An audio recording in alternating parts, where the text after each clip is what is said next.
Hey, shalom, shalom, shalom. Everyone coming back with part 2 of this lesson. Before we start, let's go here.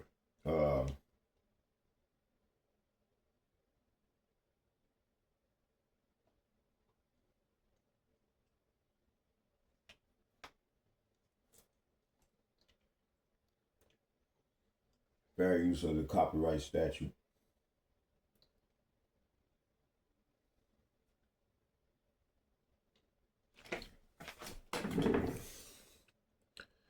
Okay, under the U.S. copyright law, fair use section 107 of the Copyright Act allowed limited use of copyright material without permission for purposes like criticism, news reporting, teaching, and research. It is a legal defense, not, hold on here. It said not an automatic right determined on a case-by-case basis using 4 specific balancing factors: purpose and character of the use, nature of the copyright work,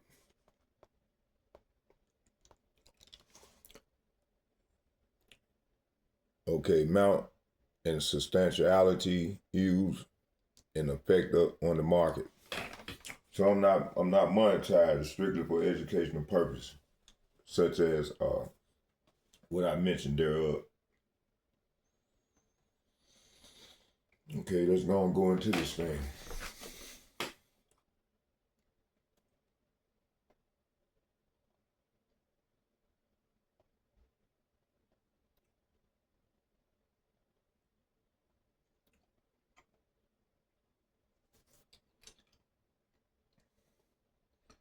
You know, Elder Apostle Water Bar, he mentioned something, and when he did his lesson last night when I was watching it, he mentioned something about Communist Manifesto. So I went and did some research. So that's what I want to touch on today. This communist. I put together a synopsis. And while I was up I've been up all night studying and reading over this Communist Manifesto. What is a Communist Manifesto? So I went and did some research. So this is what we finna tackle now.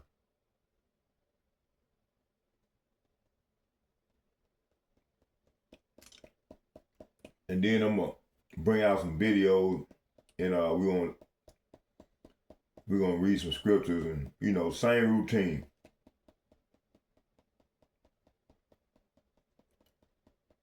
I still didn't get back with my lesson that I did the other day.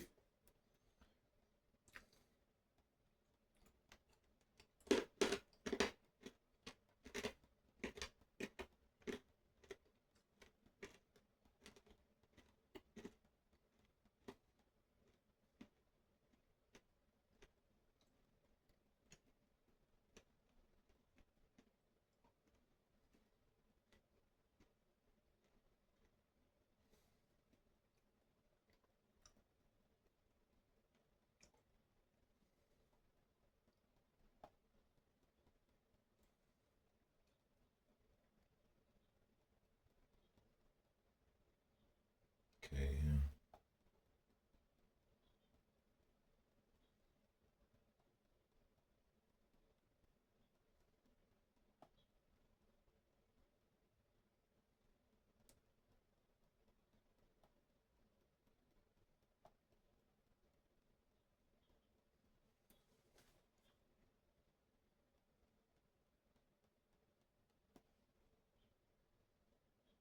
Oh, here we go.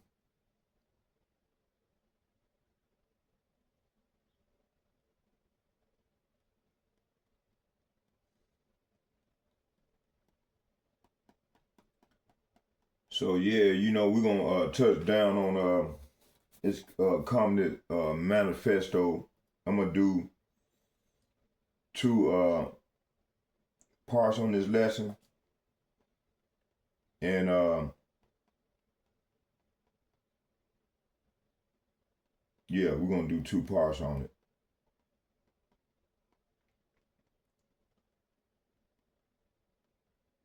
So the first part gonna be, I'm gonna talk about the Europe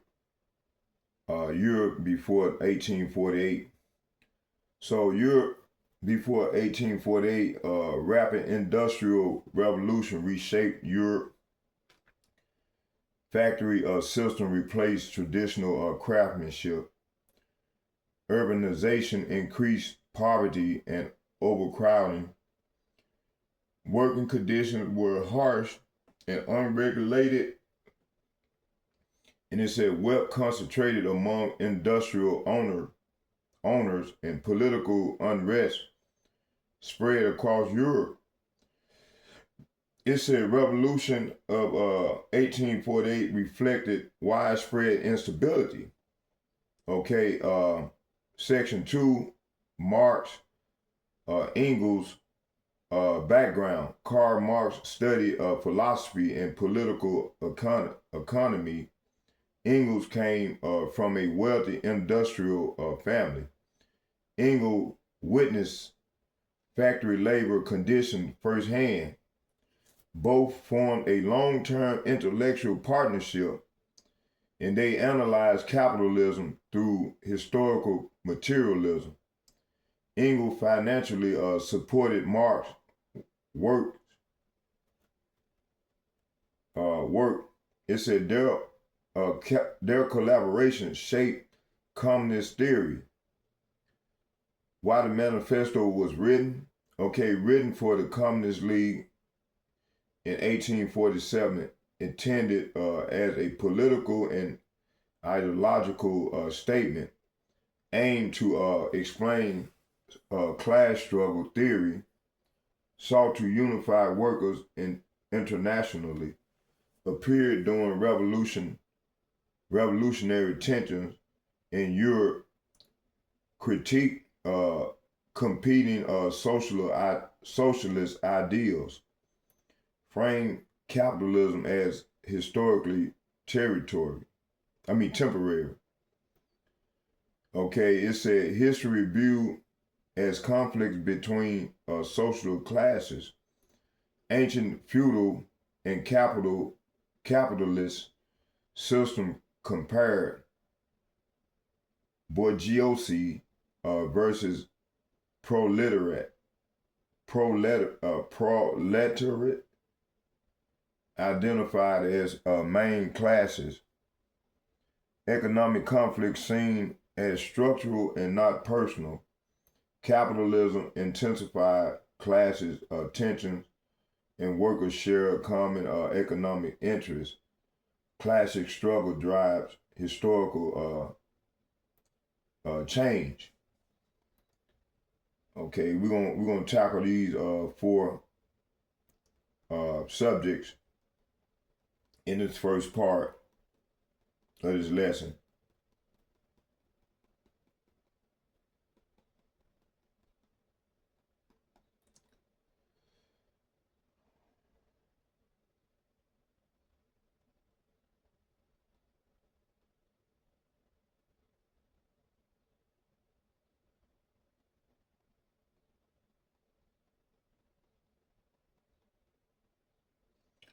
So, section 1, Europe before 1848, the world that produced the Communist Manifesto. The Communist Manifesto was not written in a vacuum. To understand it, we must first understand the conditions that existed in Europe during the early 19th century. The rapid expansion of the Industrial Revolution fundamentally changed a society. Millions of people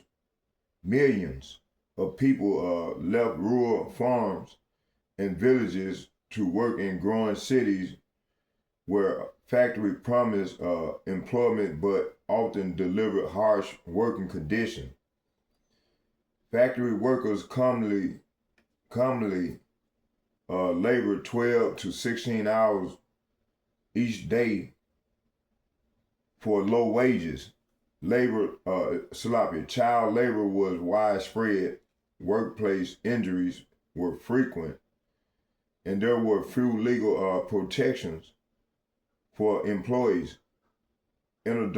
Industrialization greatly increased production and wealth, but much of that wealth accumulated among factory owners and financiers rather than the laborers themselves. Traditional social structures were changing rapidly. Many artisans and small landowners struggled to compete with large factories while expanding cities experienced overcrowding and poverty, poor sanitation, and diseases. It's after sloppy.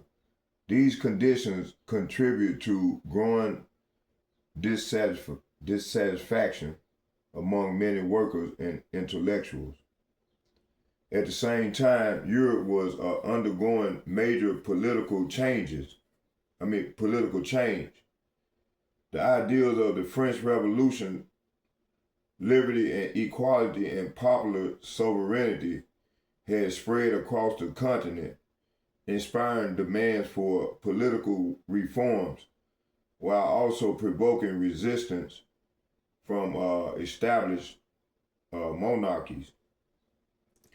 In this environment, new political and economic philosophies emerged.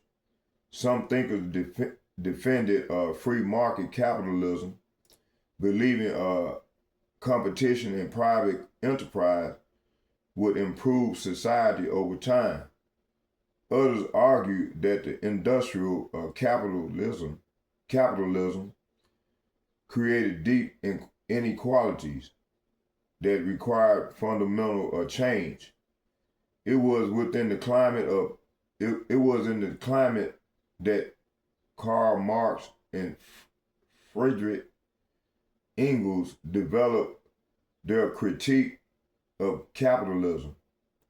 They believed that economic systems shape political culture and social relationships, and that conflict between social classes was the driving force of history. The manifesto was published in 1848, a year marked by widespread revolutions throughout Europe. Although these revolutions had diverse causes, many reflected demand for political representation, economic reform, and improved living conditions. Understanding these historical circumstances helps explain why the manifesto resonated with some readers. Whether one agrees or disagrees with its conclusions, its arguments were rooted in the social and economic upheavals of its time rather than appearing suddenly or without context. Many of these questions raised in 1848 about inequalities, labor and wealth, government, and economic organizations continue to be debated today. Although modern societies differ significantly from the 19th century Europe, these historical differences are important within comparing the manifesto ideals with contemporary issues. Section 2, who were Karl Marx and Friedrich Engels? Karl Marx was born in 1818 in what is now Germany. He studied philosophy, history, and law, eventually becoming a journalist and political writer. Through his studies, Marx became increasingly interested in economics and conditions of working people during the Industrial Revolution. His writings focused on how wealth was produced, how it was distributed, and how economic systems influenced society. Friedrich Engels was born in 1820 in a wealthy family that owned textile factories. Unlike Marx, Engels had first-hand experience observing industrial production because he worked in his family's business. While managing a factory in England, he witnessed the difficult living and working conditions faced by many laborers. These observations strongly influenced his political views. Although Marx and Engels came from different backgrounds, they formed a close intellectual partnership. Engels frequently provided financial support that enabled Marx to continue researching and writing. Together, they developed ideas about economics, history, and social change that would become highly influential. Marx argued that economic relationships shape political institutions, legal systems, and many aspects of culture. He believed that every society contains competing classes whose interests often conflict. According to his theory, these conflicts drive historical change. Engels contributed practical observation from industrial England and helped organize and refine many of the ideas presented in the Communist Manifesto. Their collaboration combined philosophical theory with observation about contemporary industrial society. In 1847, an organization known as the Communist League asked Marx and Engels to prepare a statement explaining its principles. It said the results was the manifesto published in early 1848. The author believed that capitalism represented a major historical development because it greatly increased productive capacity and technological progress. However, they also argued that capitalism contained internal tension that will eventually lead to significant social and economic change. Their work had a profound influence on political thought. It inspired many socialist and communist movements, while also prompting intensive criticism from economists, philosophers, historians, and political leaders who disagreed with its conclusion. Over the past century and a half, it said governments and political parties have interpreted Marx's idea in many different ways. As a result, historians distinguish between what Marx and Engels actually wrote and the policies later adopted by various governments that identified themselves as Marxists or communists. So whether viewed as influential thinkers, controversial philosophers, or critics of industrial capitalism, Marx and Engels remain central figures in discussions about economics and politics, labor, and social organization. Understanding their background provides important context for evaluating the arguments that follow in the manifesto. Okay, why the Communist Manifesto was written. Okay, by the mid 1840s, much of Europe was experiencing rapid industrial growth alongside widespread economic hardship. Factories expanded, cities grew, and new technologies transformed production. At the same, at the same time, many workers faced low wages, unstable employment, and difficult living conditions. These developments led to increasing debates about whether existing political and economic systems adequately address the needs of society. The Communist League sought a concise statement explaining its goal and principle. In 1847, it commissioned Karl Marx and Friedrich Engels to prepare that document. Their objective was to explain how they believe history worked, why class conflicts exist, and what changes they thought should occur. Rather than presenting rather than presenting itself as a neutral academic work, the manifesto was written as a political argument. It aimed to persuade readers that the economic system of the time was creating persistent inequalities and that workers should organize collectively to pursue political and social change. Marx and Engels argued that economic systems evolve over time.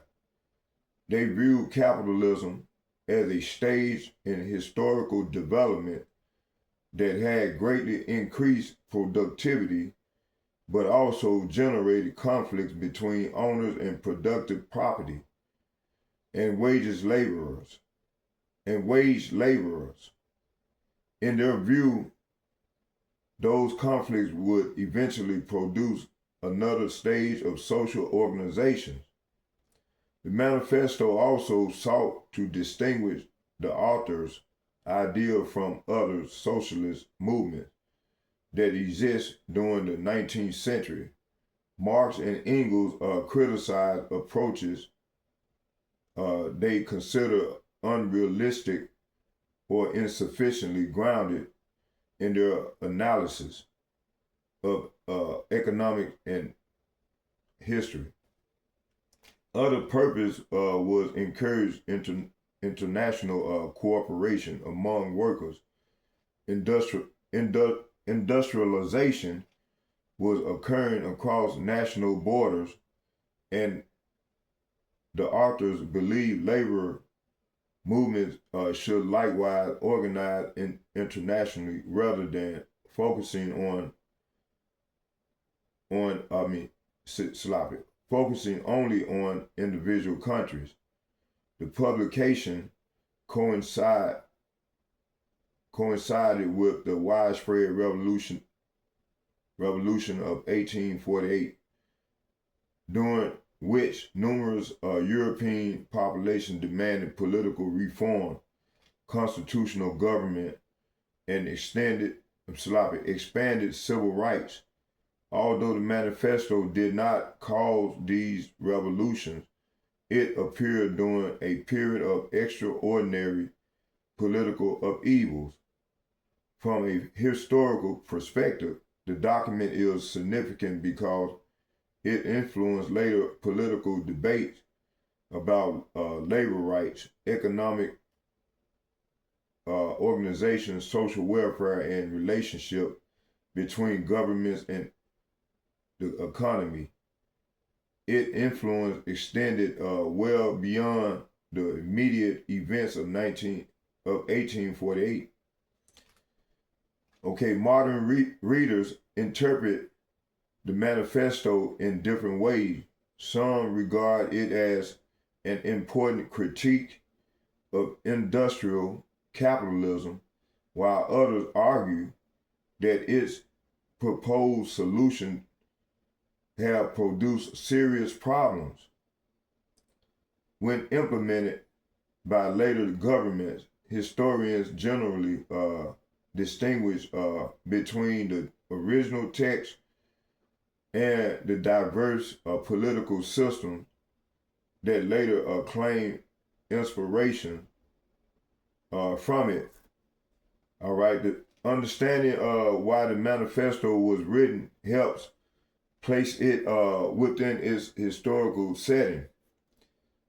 It emerged from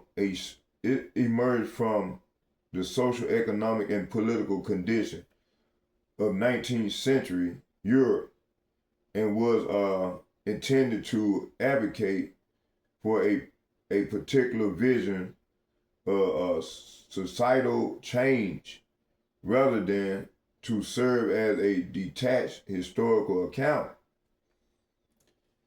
Okay, the theory of class struggle. One of the central ideals in the Communist Manifesto is what Karl Marx called a class struggle. Marx argued that throughout history, societies have often been divided in groups within different economic interests. According to according to his theory, these competing interests have been a major force behind political and social and economic change.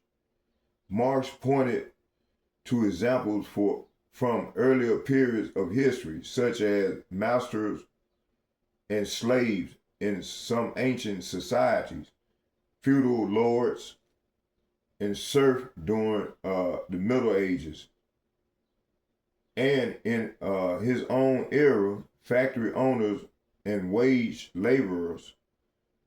He believed that each economic system created social classes whose interests could come into conflict over wages, property, political influence, and worker condition. In Marx's analysis, the modern industrial economy was characterized by two primary classes: the bourgeoisie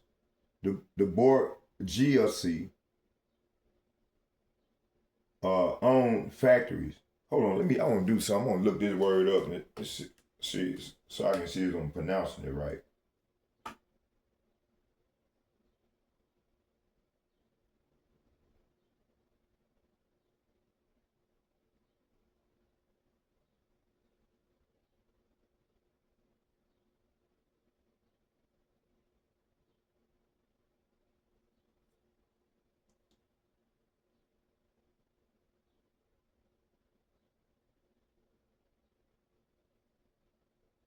How would I pronounce this word? You can pronounce it as bourgeois. The emphasis is usually on the last syllable, and the zh sound is kind of like the S in measure. So it flows as bourgeoisie. Bourgeois? Exactly. Bourgeois. Ah, no problem. So to break it down again, it's bourgeoisie. The zh Bourgeoisie. Bourgeois. That so that ZY is silent. Yes, exactly. Bourgeoisie. Okay, I got it. All right, thank you. Bourgeoisie. All right.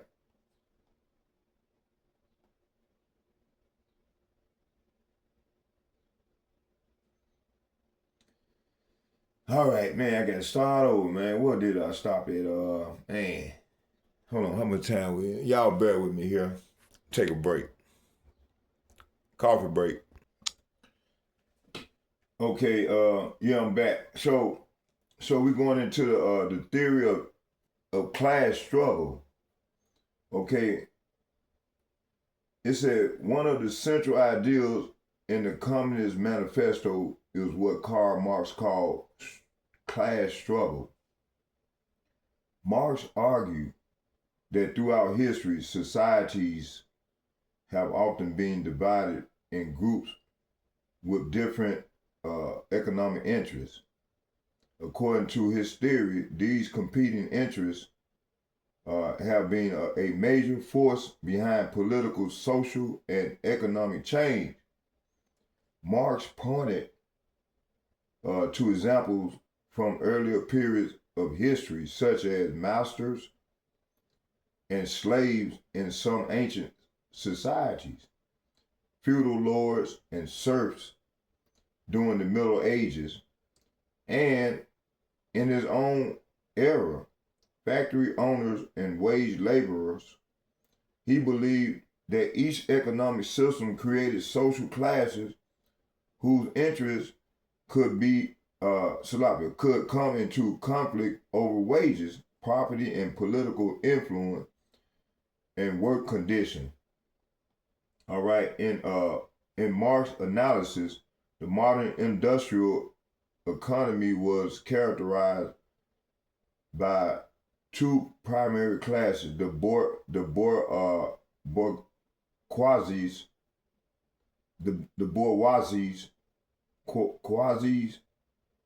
own factories, businesses, and hold on here. Let me do something real quick. I just no, I better. It's bourgeoisies own factories,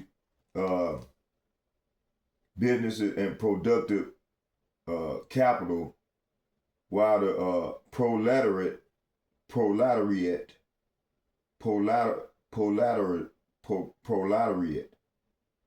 sold their labor in exchange for wages. Marx argued that this relationship created ongoing tension because employers generally sought to reduce costs while workers sought higher pay and improved conditions.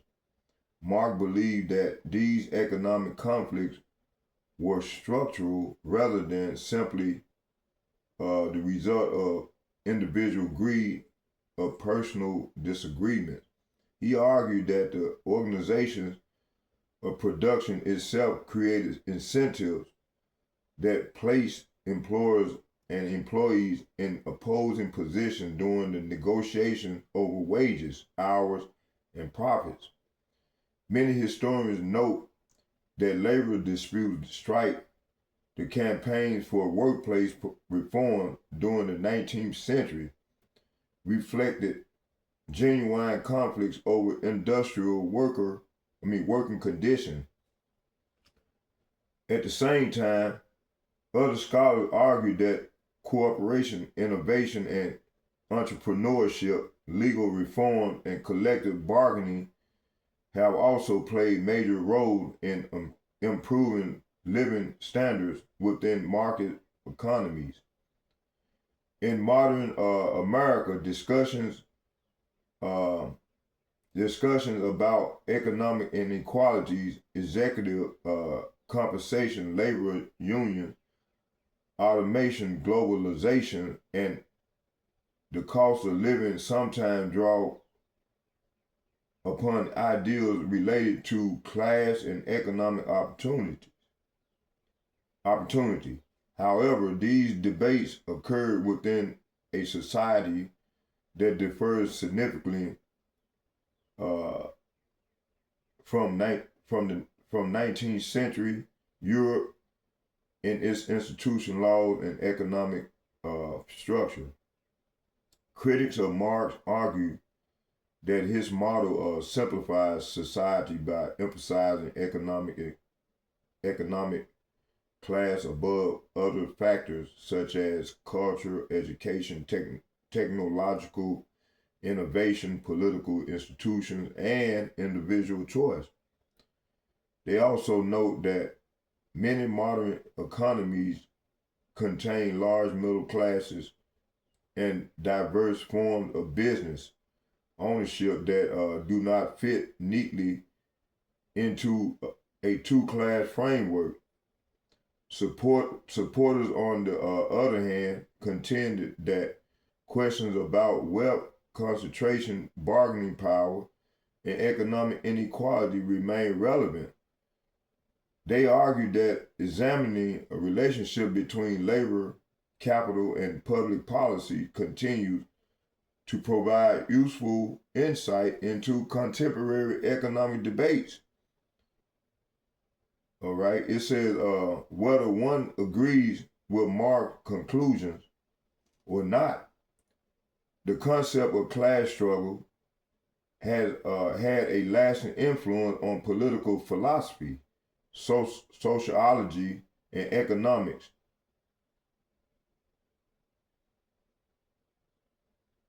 All right. It said, and history, it said it continues to shape discussion about work, inequality, and social change around the world.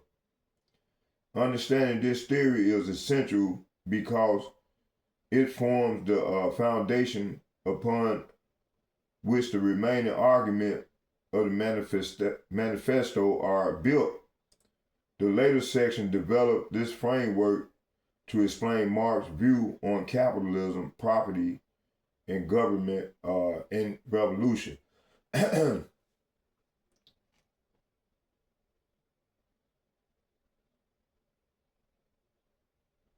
Okay, section 5, the rise of the bourgeoisie.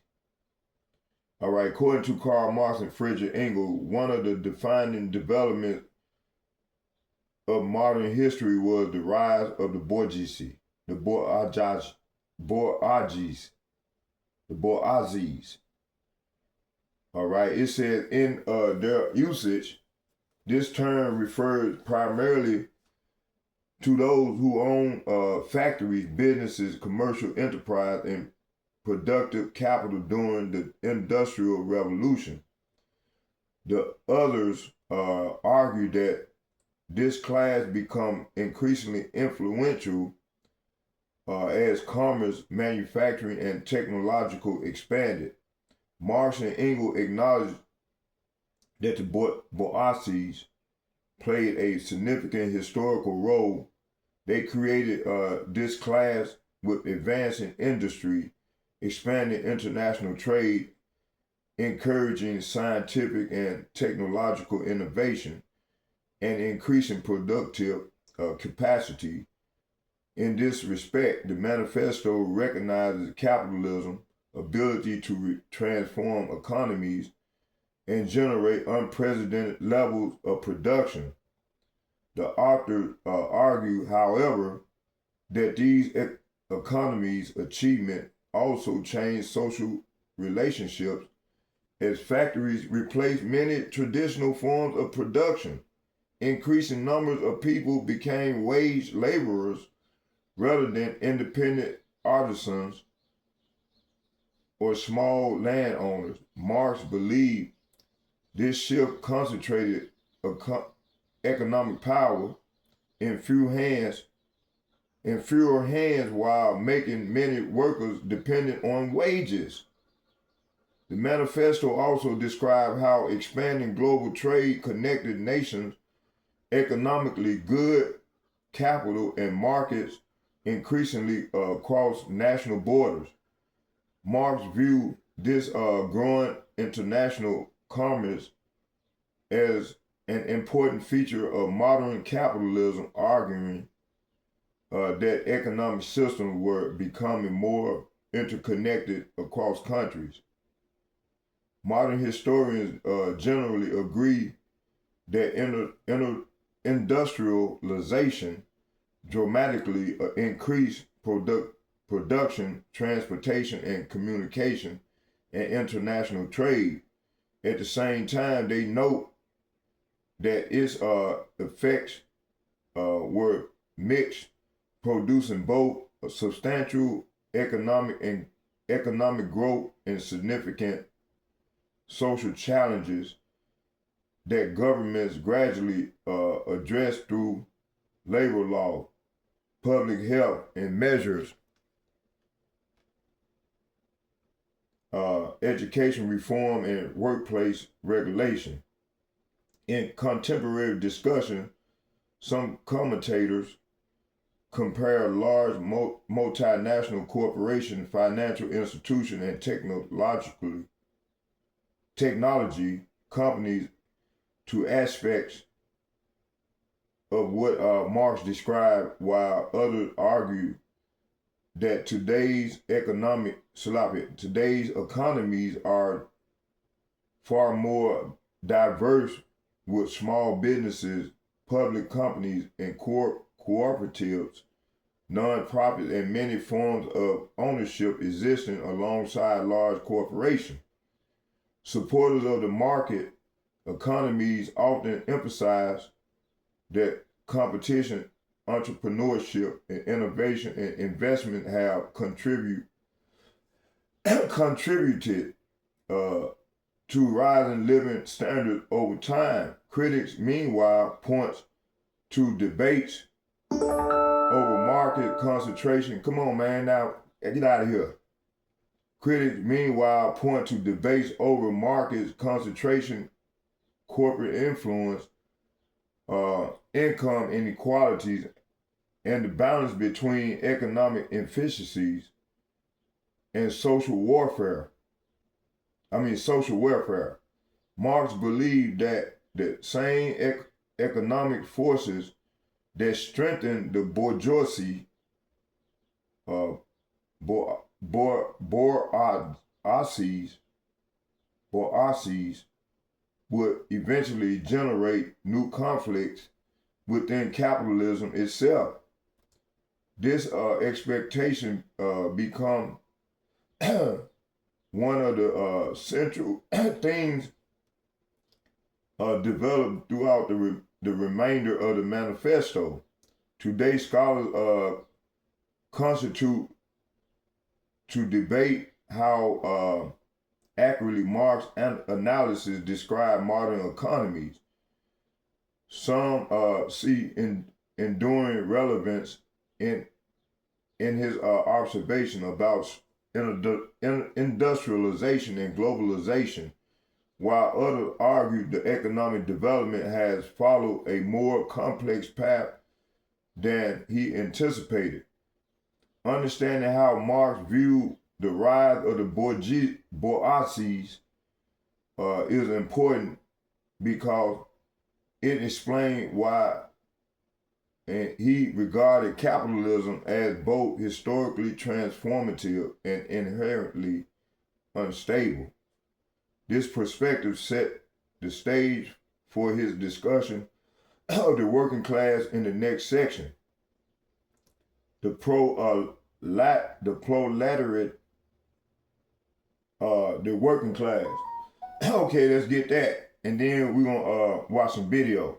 Matter of fact, let me get these videos ready, cause this is on this subject.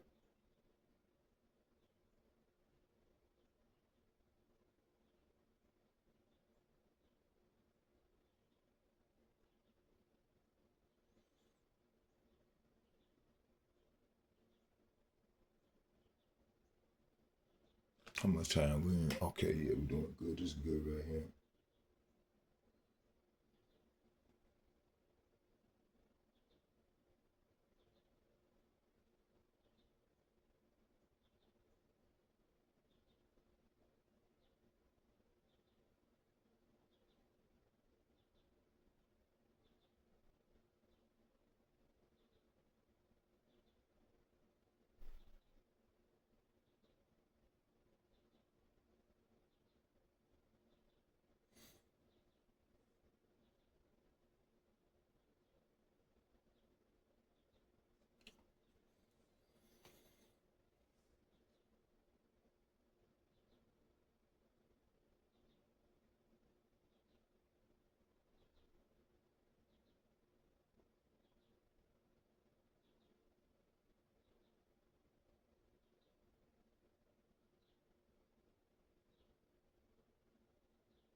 Okay.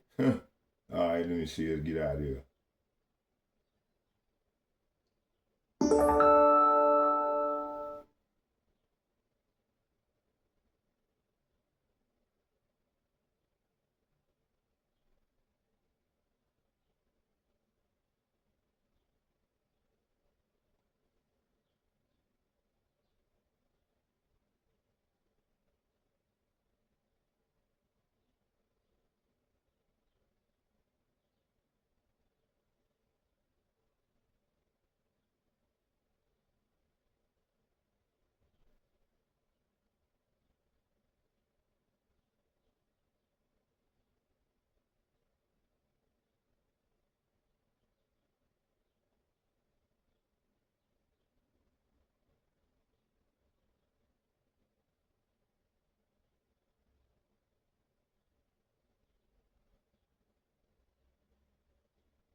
Okay. Let me see something.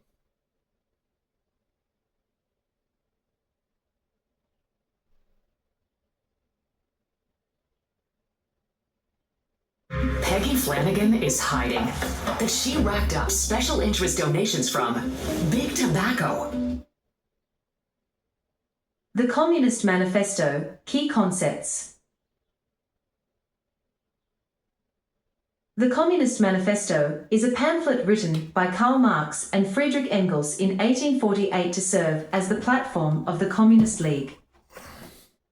Hold on, y'all. Bear with me. There you go.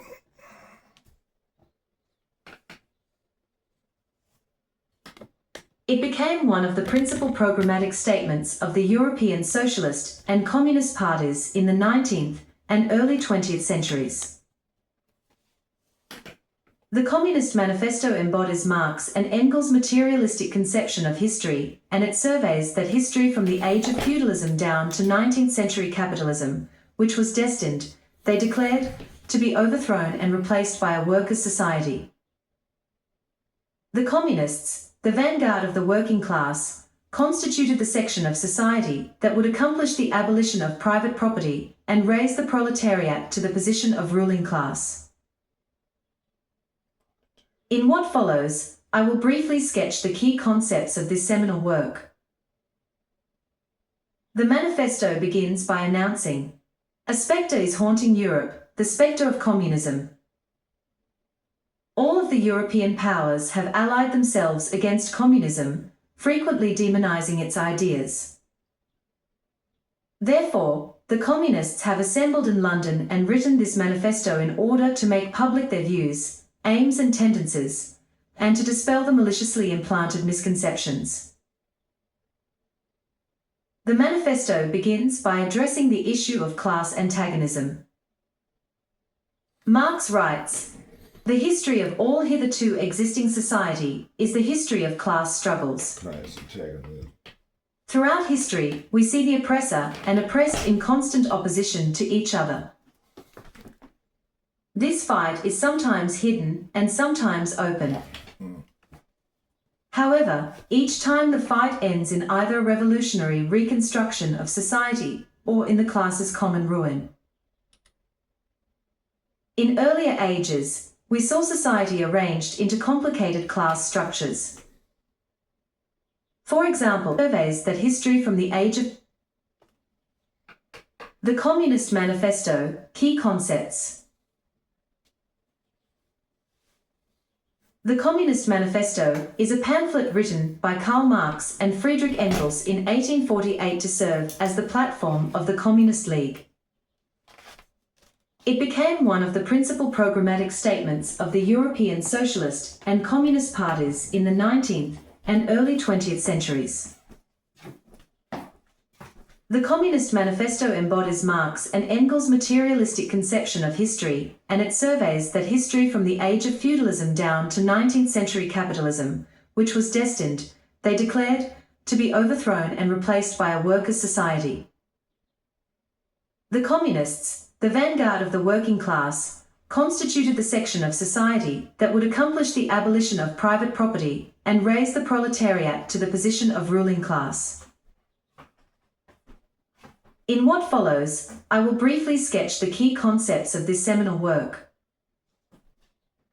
The manifesto begins by announcing, "A spectre is haunting Europe, the spectre of communism.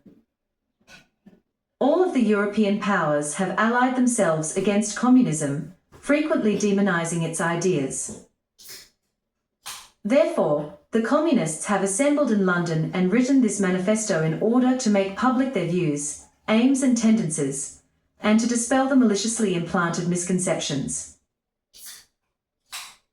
The manifesto begins by addressing the issue of class antagonism. Marx writes, "The history of all hitherto existing society is the history of class struggles. Throughout history, we see the oppressor and oppressed in constant opposition to each other. This fight is sometimes hidden and sometimes open. However, each time the fight ends in either a revolutionary reconstruction of society or in the class's common ruin. In earlier ages, we saw society arranged into complicated class structures.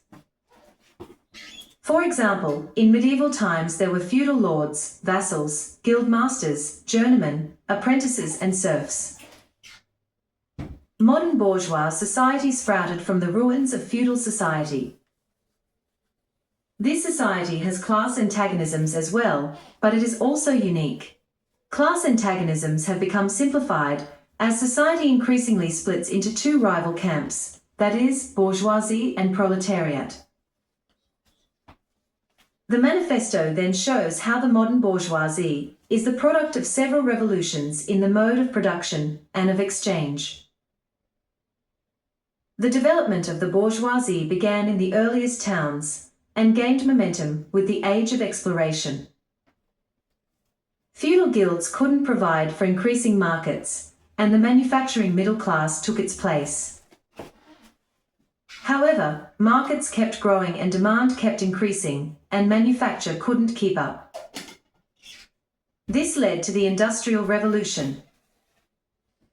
Manufacture was replaced by modern industry, and the industrial middle class was replaced by industrial millionaires, the modern bourgeois. With these developments, the bourgeoisie have become powerful and have pushed medieval classes into the background. The development of the bourgeoisie as a class was accompanied by a series of political developments. With the development of modern industry and the world market, the bourgeoisie has gained exclusive political sway, and the state serves solely the bourgeoisie's interests. Historically, the bourgeoisie has played a quite revolutionary role. Whenever it has gained power, it has put to an end all feudal, patriarchal, idyllic relations. It has eliminated the relationships that bound people to their superiors, and now all remaining relations between men are characterized by self-interest alone. Religious fervor, chivalry and sentimentalism have all been sacrificed. Personal worth is now measured by exchange value, and the only freedom is that of free trade. Thus, exploitation that used to be veiled by religious and political illusions is now direct, brutal and blatant. The bourgeoisie has changed all occupations into wage-laboring professions, even those that were previously honored, such as that of the doctor. Similarly, family relations have lost their veil of sentimentality and have been reduced to pure money relations. In the past, industrial classes required the conservation of old modes of production in order to survive. The bourgeoisie are unique in that they cannot continue to exist without revolutionizing the instruments of production. This implies revolutionizing the relations of production, and with it, all of the relations in society. Thus, the unique uncertainties and disturbances of the modern age have forced man to face his real condition in life and his true relations with others. On bourgeois and proletarians. Because the bourgeoisie needs a constantly expanding market, it settles and establishes connections all over the globe. Production and consumption have taken on a cosmopolitan character in every country.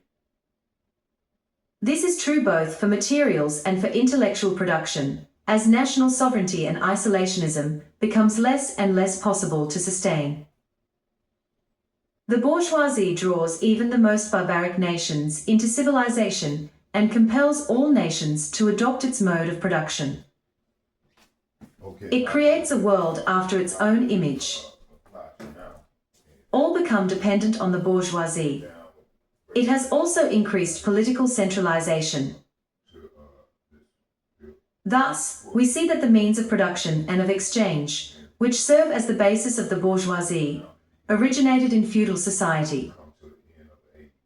At a certain stage, however, the feudal relations ceased to be compatible with the developing productive forces. Thus the fetters of the feudal system had to be burst asunder, and they were. Free competition replaced the old system, and the bourgeoisie rose to power. Marx then says that a similar movement is underway at the present moment. Modern bourgeois society is in the process of turning on itself. Modern productive forces are revolting against the modern conditions of production. Commercial crises, due, ironically, to overproduction, are threatening the existence of bourgeois society. Productive forces are now fettered by bourgeois society, and these crises represent this tension. Yet in attempting to remedy these crises, the bourgeoisie simply cause new and more extensive crises to emerge, and diminish their ability to prevent future ones. Thus, the weapons by which the bourgeoisie overcame feudalism are now being turned on the bourgeoisie themselves. Marx believes that this type of history will not go on forever, however.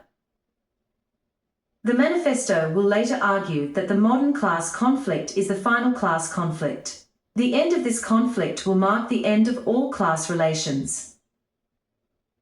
This section begins to suggest why this might be, positing some of the ways in which the modern era is unique.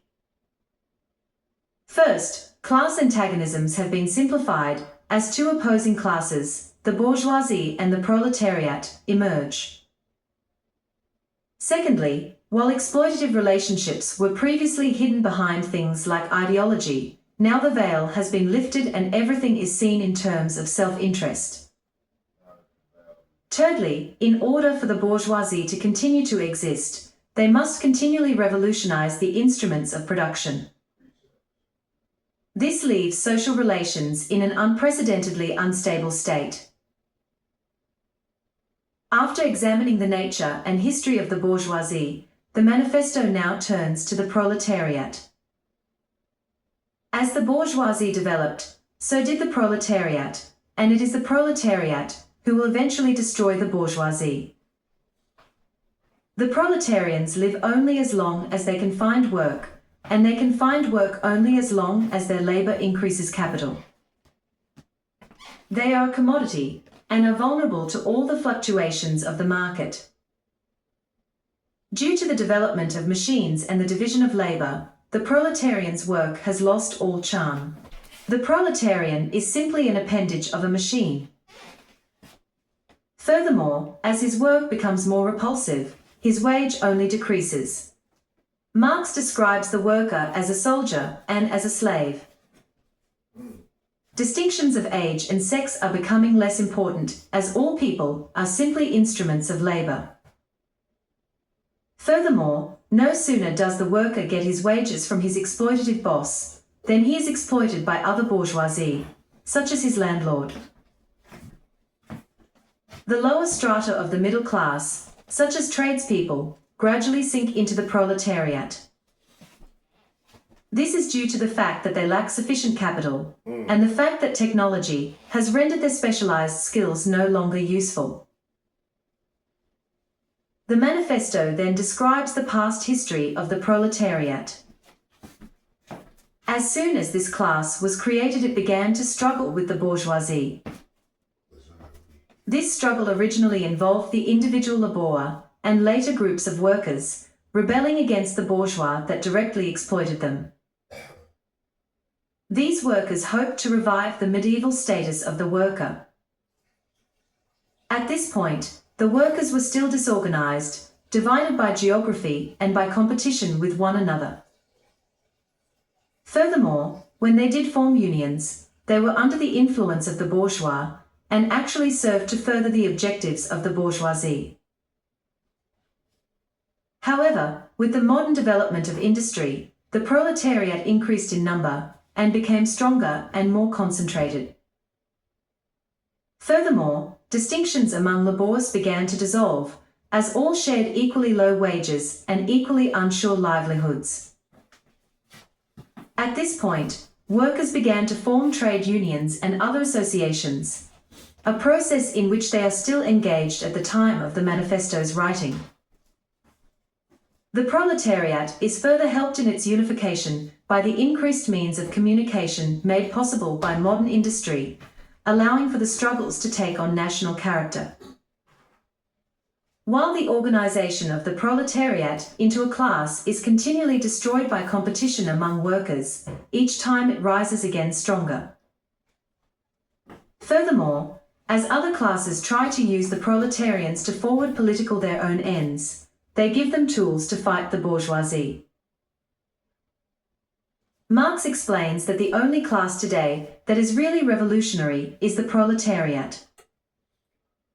All of the other classes that fight the bourgeoisie, such as the shopkeeper, are conservative, fighting to preserve their existence. Among the proletariat, however, the old society is already past preservation. Law, morality, religion are to him so many bourgeois prejudices, behind which lurk in ambush just as many bourgeois interests. Historically, the proletariat are also unique. In the past, when a class got the upper hand, it tried to subject all of society to its own mode of appropriation. However, the proletariat lack any property of their own to retain or expand. Rather, they must destroy all ways of securing private property at all. Another unique characteristic of the proletariat is that, while past movements were started by minorities, the proletariats are a vast majority and are acting in the interest of that majority. The proletarian struggle is first and foremost a national struggle. Marx writes that he has traced the proletariat's development through a veiled civil war, up to the point of open revolution and the violent overthrow of the bourgeoisie. Until now, every society has been based on class oppression. Yes. In order for a class to be able to be oppressed, however, its slavish existence must be sustainable, held steady. In contrast, laborers in modern industrial society are continually suffering a deterioration of their status. They become poorer and poorer. The bourgeoisie are thus unfit to rule, because they cannot guarantee an existence to its slave within its slavery. Thus, with the development of modern industry, the bourgeoisie produces its own grave diggers. Its fall and the victory of the proletariat are equally inevitable. On proletarians and communists. The manifesto then discusses the relationship of the communists to the proletarians. The immediate aim of the communists is the formation of the proletariat into a class, the overthrow of the bourgeois supremacy, and the conquest of political power by the proletariat. All right, that's good. Man, that's The good. communists' theory simply describes a historical... Man, hey, this thing is deep, boy. Wow. Okay, let me see. Let me see. That's see where we're gonna start at.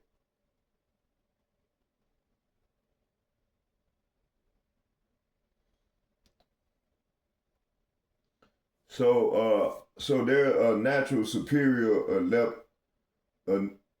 no other bond between human than naked.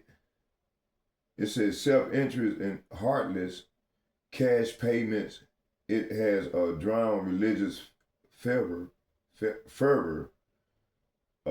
chivalrous enthusiasm, and sentimentalism.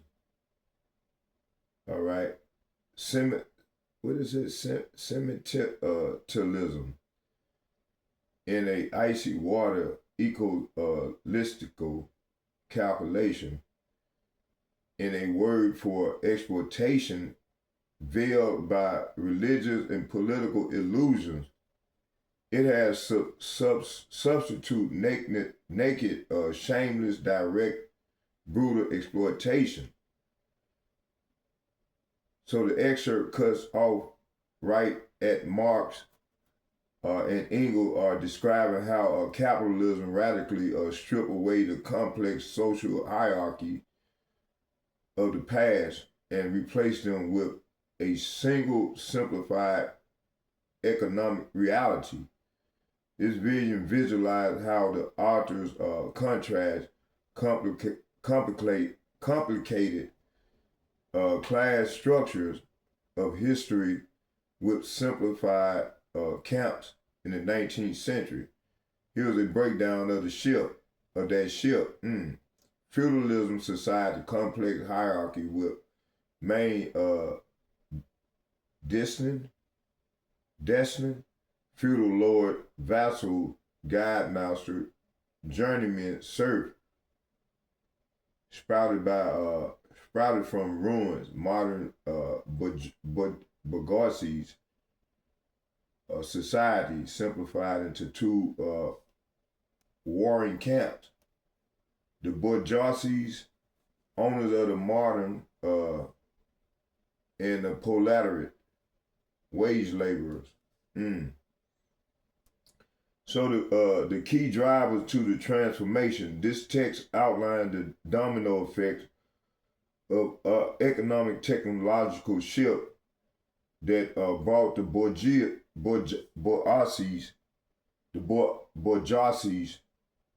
I ain't gonna pronounce it right, to power. It said the age of exploration. It said open up new global markets, the East Indian and the Chinese markets, and the colonization of America that the old feudal system couldn't keep us with.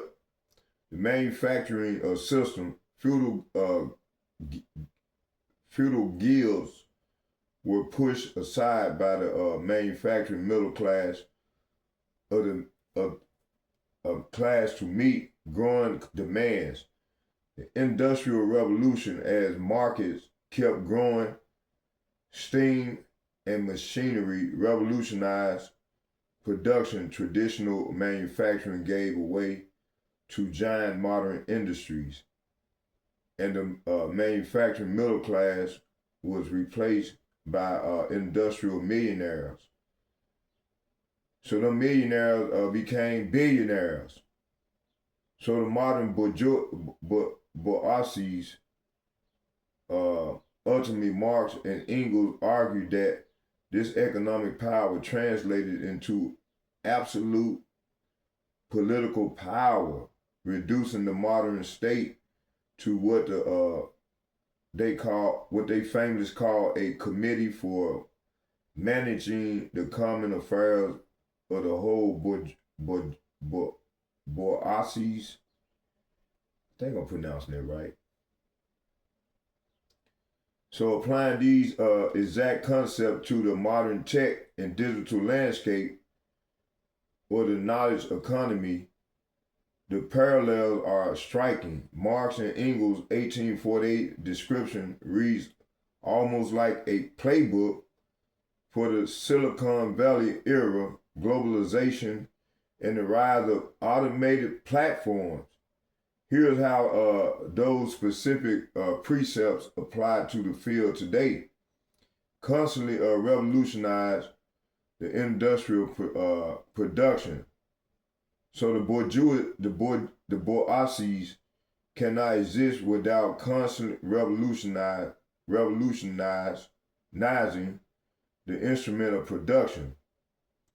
So in the modern landscape, this is called the disrupted or the tech cycle. A tech company cannot stay still. If it ceases to innovate, it dies.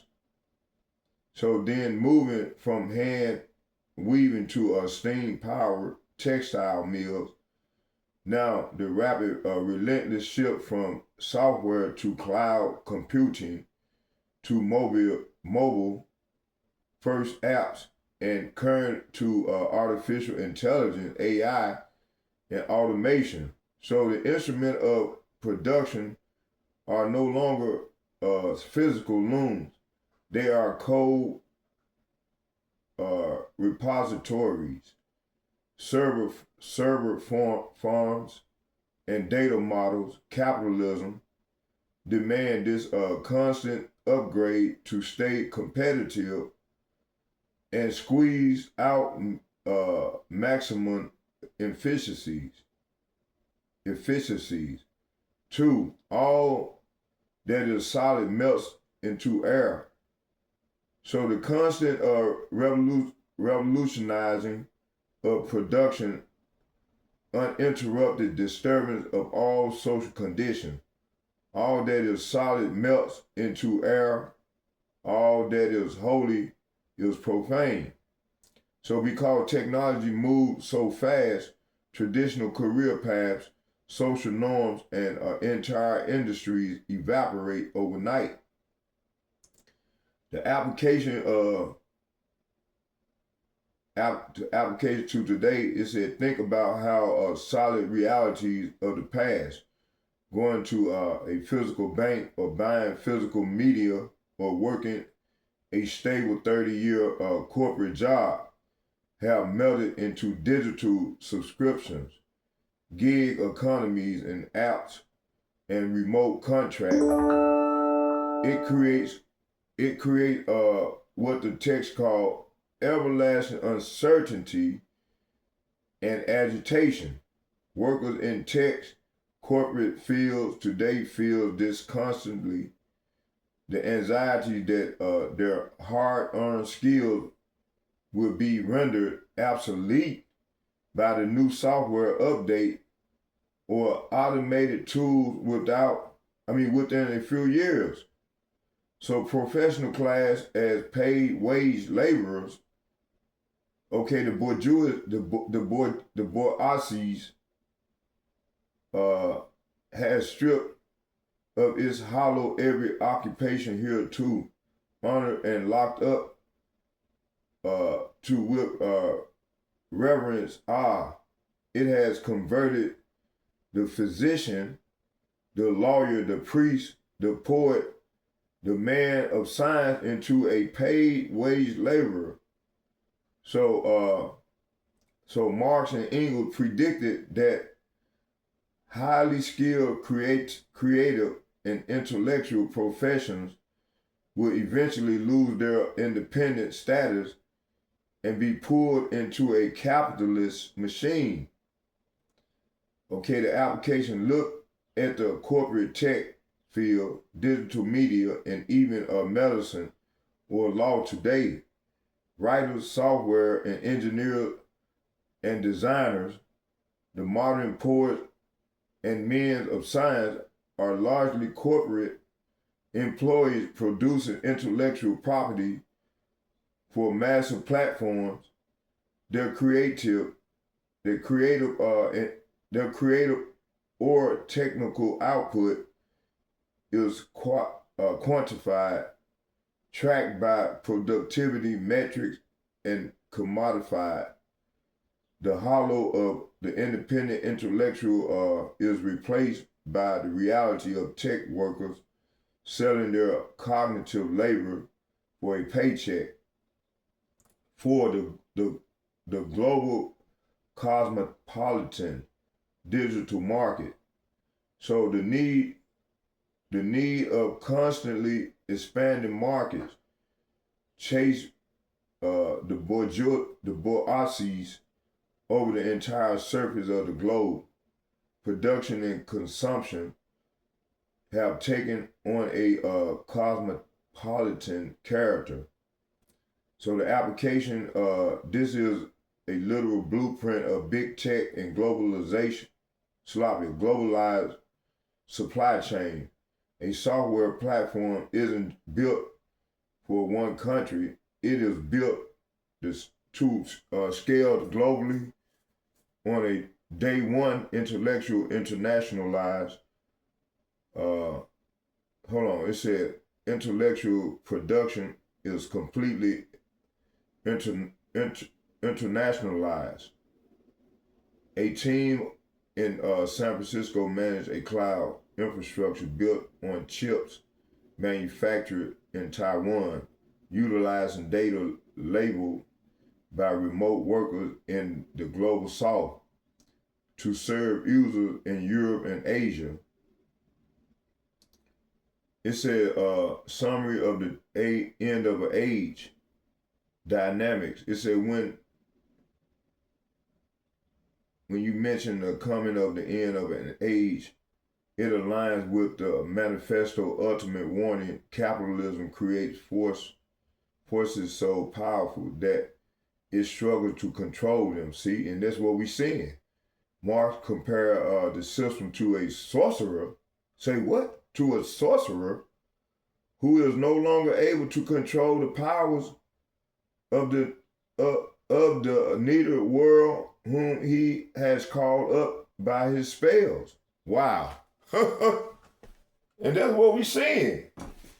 So that's why Elon Musk said, man, we're going to have to watch these. We got to be careful about this AI, about this artificial intelligence.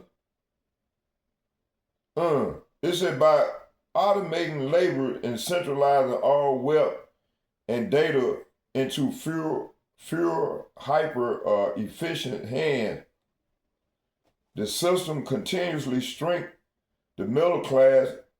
Man, they done wiped out the middle class. There ain't no more middle class. Either you get it or you don't. And expanded to the modern proletariat, which today include not just factory workers, but a massive class of gig workers, retail operators, and white-collar digital laborers who are entirely dependent on global corporate infrastructure to survive. Okay, so let's go into this thing. Scriptures speak intensively. Hold on, it says,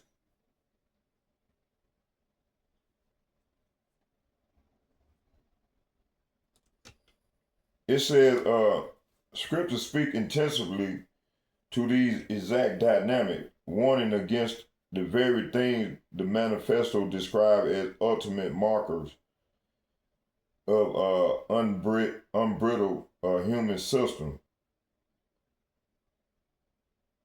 It said the complex superstructure and changing eras. Marx described our history moving from the complex hierarchies of feudalism into a simplified, brutal modern age where everything changes rapidly. Let's get James chapter 4. Let's start here. Let's go to James chapter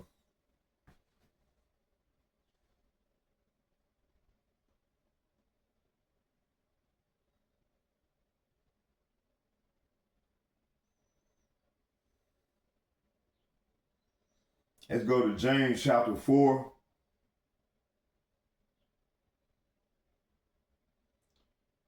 James chapter 4 verses 12.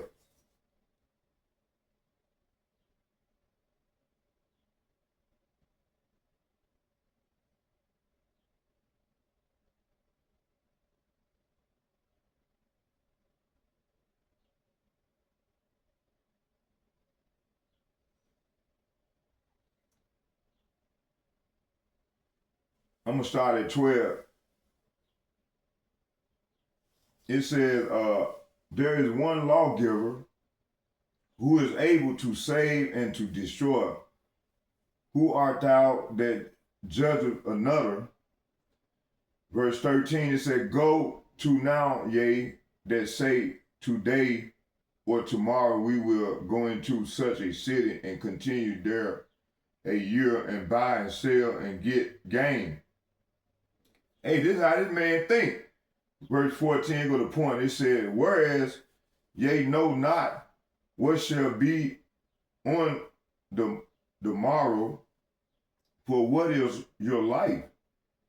It is even a vapor that appear for a little time and then vanish away. So this is what's finna get to go down, man. And these doubles, they thinking, they always talking about 30 years, 50 years from now with their technology. All right, let's go to let's get Daniel chapter 2, verses 20. Daniel 2.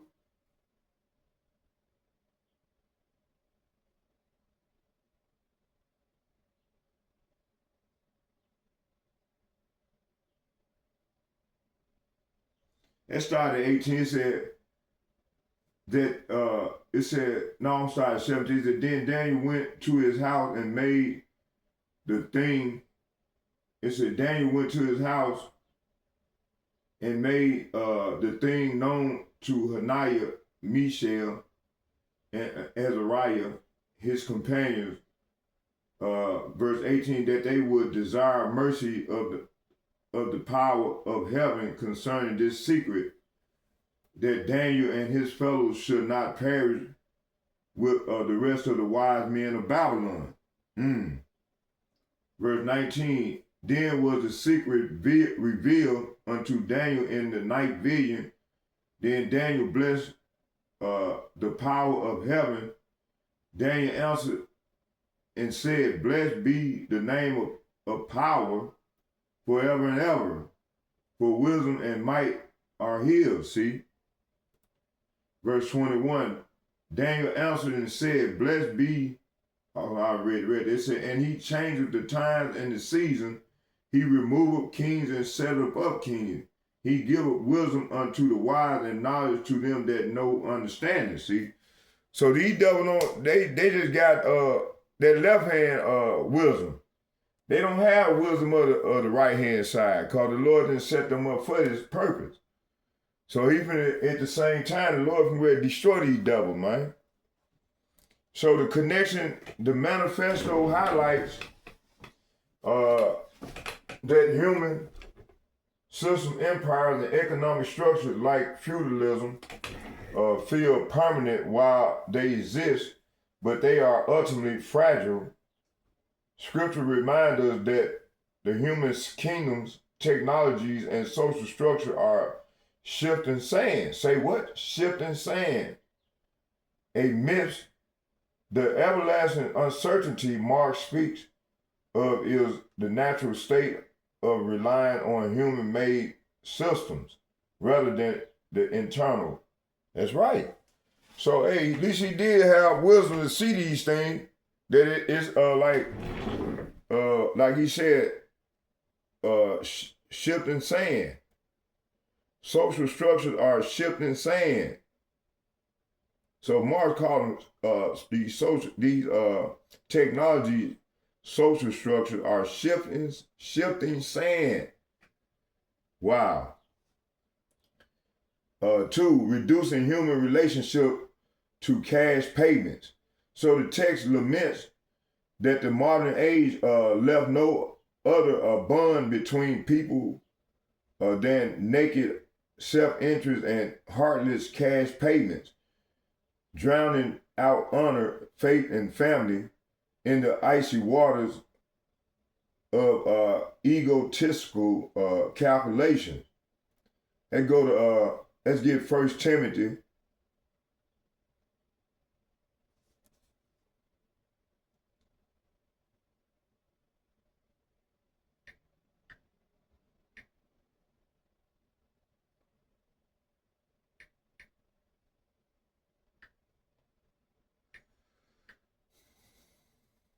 First Timothy chapter 6, start at 8.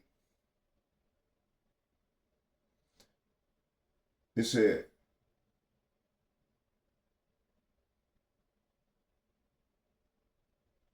let's start at 7. It said, for we brought nothing into this world, and it is certain we can carry nothing out.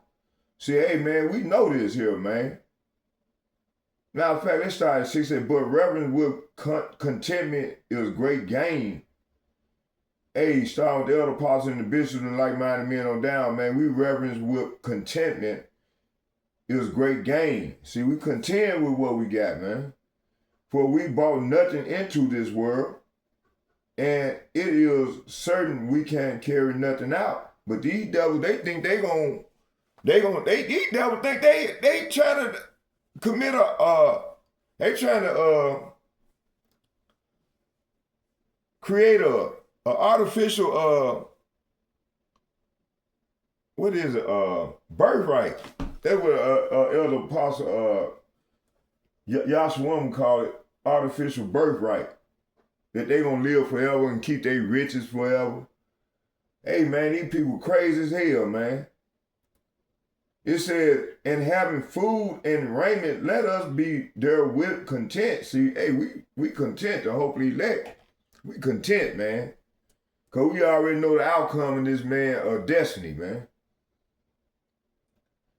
Verse 9, but they that will be rich fall into temptation and a snare. Say what? But they that will be rich fall into temptation and a snare, and in many foolish and hurtful lusts, which drown men into destruction and perdition. See, hey, that's what's going on with these devils, man. And this is the outcome for them. Hold on. Let's go back.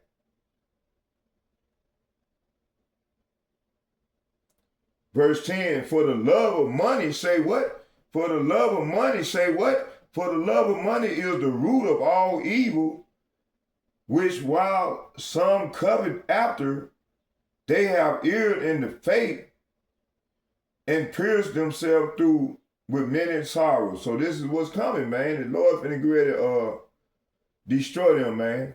As them riches that they done gotten by deceit, man, ain't gonna stand with them, man. They ain't finna the Lord finna get ready to destroy all that shit. Hold on, god damn, man. What the hell with it? What? Oh, hell nah. Let's see here.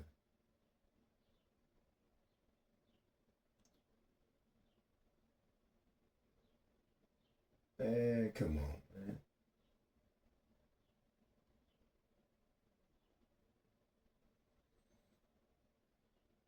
Let's go here to oh,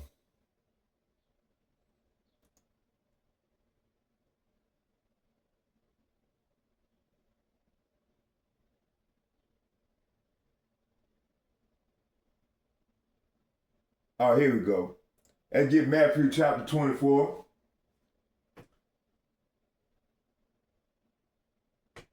Matthew 24.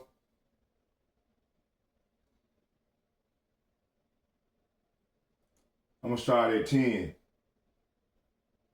It said, matter of fact,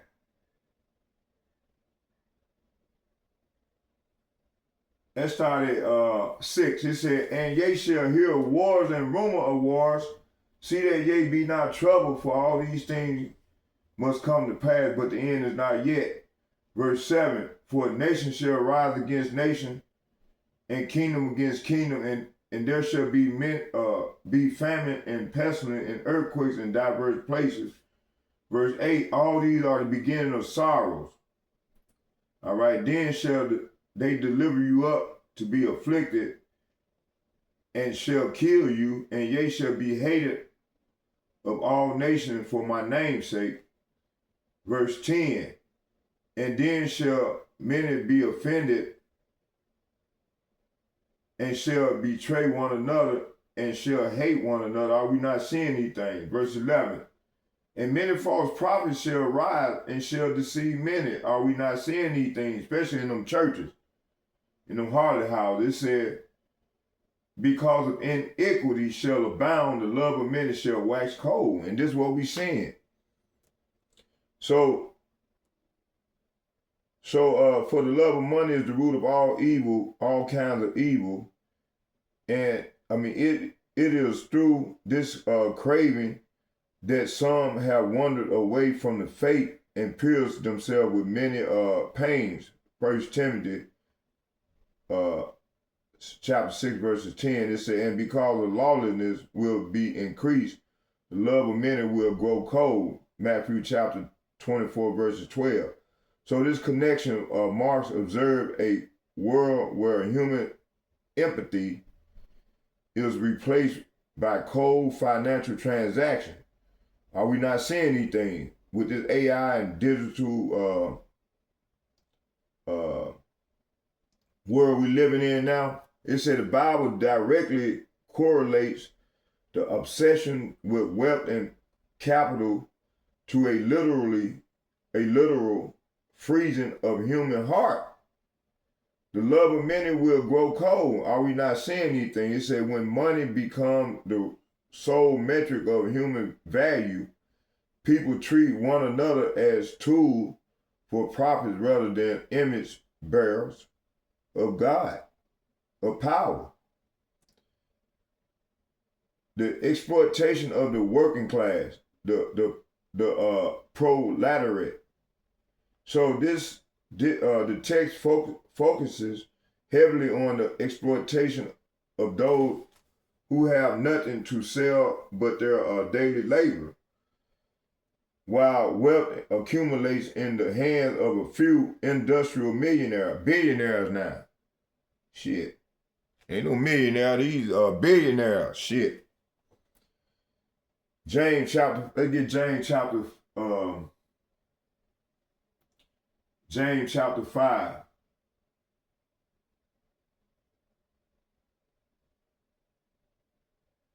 Come on now, shit. This fucking thing.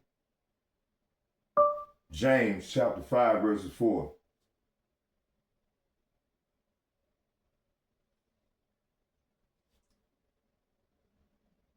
I'm gonna start at 3.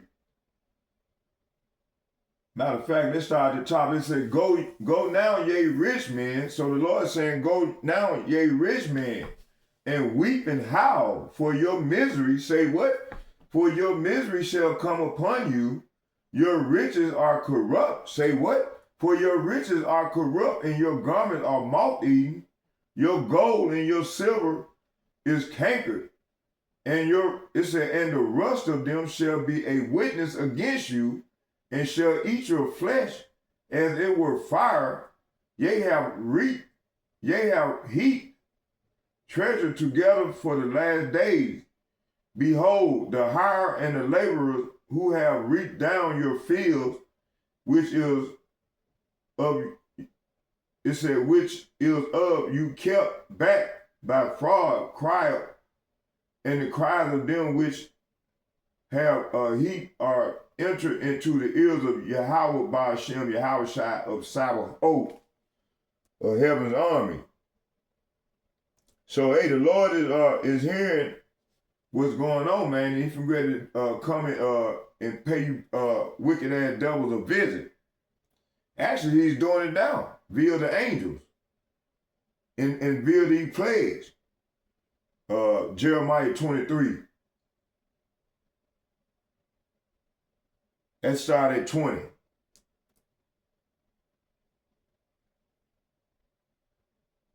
It said, matter of fact, let's start at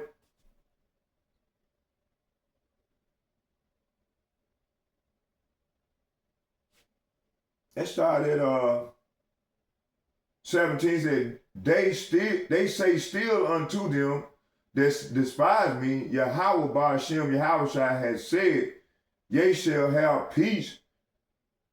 It said, ye shall have peace. They say unto everyone that walketh after the imagination of his own heart, no evil shall come upon you. See, this is what the unlearned as Christians be saying in these harlot houses. It said, for who have stood in the counsel of Yahweh by Hashem Yahushua and have perceived and heard his word, who have marked his word and heard it. Verse 19, behold, a whirlwind, say what? Behold, a whirlwind of Yahweh by Hashem Yahushua is gone forth in fury, even a grievous whirlwind, it shall fall grievously upon the head of the wicked. See, so the Lord, the Lord finna rain down, he finna pay these devils a visit. All right? Man, our people crying out, to start with the prophets, man, start with the elder apostles and the bishops and like-minded men on down, and myself. Man, we crying out. We the only one crying out. The rest of these people, man, they like la, la, la, la, la. And then you got some don't even know what the fuck going on. Tomorrow they ain't gonna be out there popping firecrackers and shit. Celebrating this nigga, their slavery.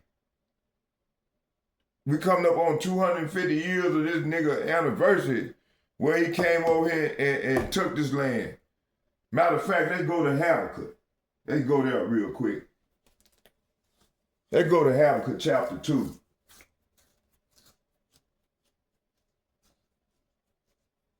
Let's go to Habakkuk chapter 2. I'm reading it out of blue letter. Habakkuk 2. Come on now, don't start this shit.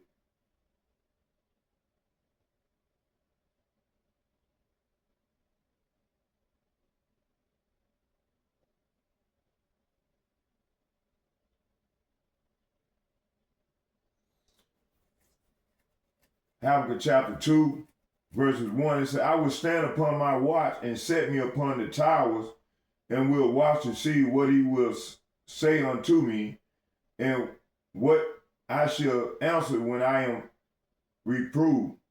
So the Lord said right here in Habakkuk chapter 2, verse 1, I will climb. So the prophet is climbing upon the watchtower and stand at their guard post, and they will wait to see what Yahweh Hashem Yahushua says, and how he will answer the complaint. Verse 2, and Yahweh answered me and said, write the vision and make it plain upon the table, that he may run that read of it. Verse 3, for the vision is yet for an appointed time, but at the end it shall speak and not lie. Though it tarry, wait for it, because it will surely come.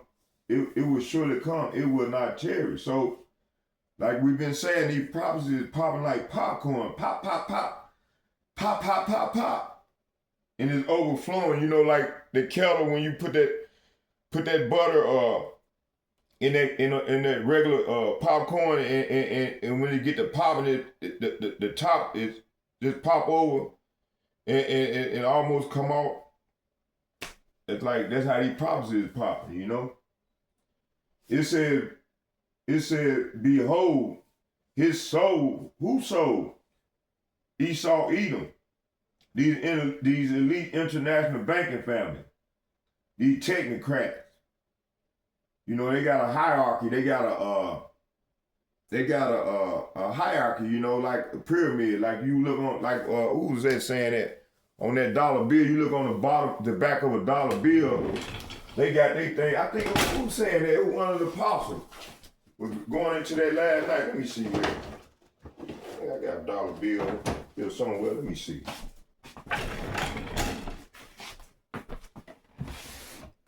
Do I got a dollar in here? Yeah, I got one. Oh, praise. See where it says it at. Yeah, here on the back of the dollar bill. You see? One of the apostles was talking, I think it was Ashiar. I think I'm pronouncing that brother's name. Right here. See how they got the part that's seeing the pyramid, how it's separated? That's a hierarchy, you see? That's a hierarchy right there. Huh. You see? On the pyramid of the Illuminati. That's a hierarchy. That's that 1% that's controlling all the world resources and wealth. There go the eagle right there. I got a breakdown on this whole, on that dollar thing. I'm going to go into that thing one of these days, man. It's a big, long breakdown. About 150 units. It's a lot, but hey, the spirit going to jump on me. I'm going to go find that page and go into that thing. Okay, let's finish this off. How much time we in? Damn, I ain't want to go. I'm going to go two. 2.5. I'm a 2.5, man. Let's go. It says, behold, his soul, which is lifted up, is not upright in him, but the just shall live by his faith. See, we're going to live by our faith. Verse 5, it says, yea, also because he transgresseth by wine, he is a proud man, neither keeper at home, who enlarges his desire as hell, and is as deaf and cannot be satisfied, but gather unto him all nations, and heap unto him all people. See, this devil, man, he trying to go digital, man. He trying to enslave the whole world with that Tower of Babel, the New World Order agenda. You know, a lot of people don't know what's going on, so they subject to take this chip, man. I smell they out there barbecuing already. What's the day anyway? Day the 4th? No, the 3rd. Man, they're going to be out here popping firecrackers at midnight. And always going up into the 4th. It said, so this nigga gather he heap unto him all people, all nations.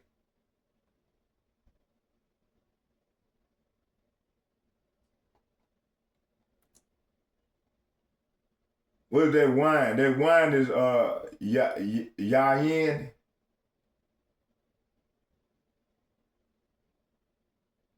Strong's H 3196.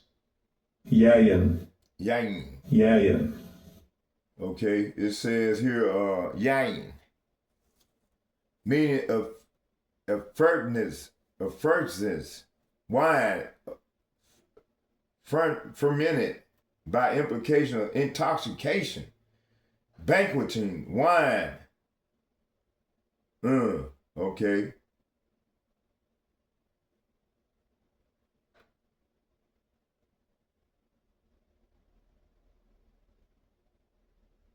So it's talking about a philosophy. Let me see here.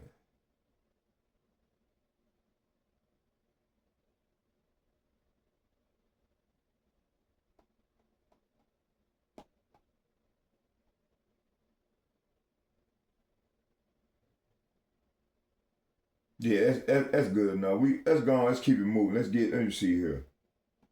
Let's go back. Transgressive by wine. So that wine is talking about their philosophy, a doctrine, they way. He's a proud man. Let's look up that proud man.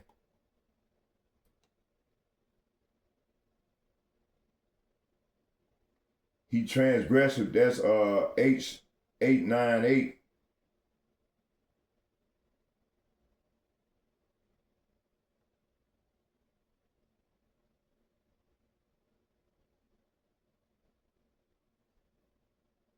Strong's H898. By Gad. By God. By Gad. So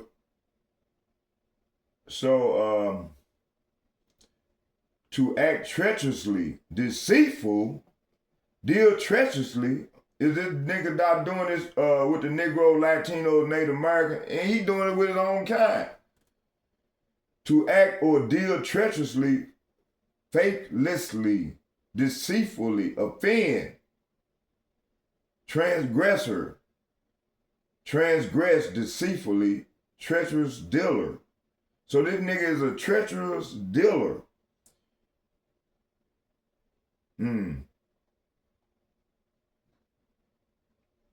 Okay, we can move on.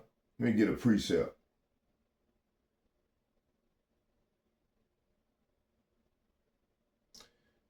Proverbs chapter 11, verse 3, it says, the integrity of the upright shall guide them. See, hey, so starting with the elder apostles and bishops, like-minded men down, we have integrity.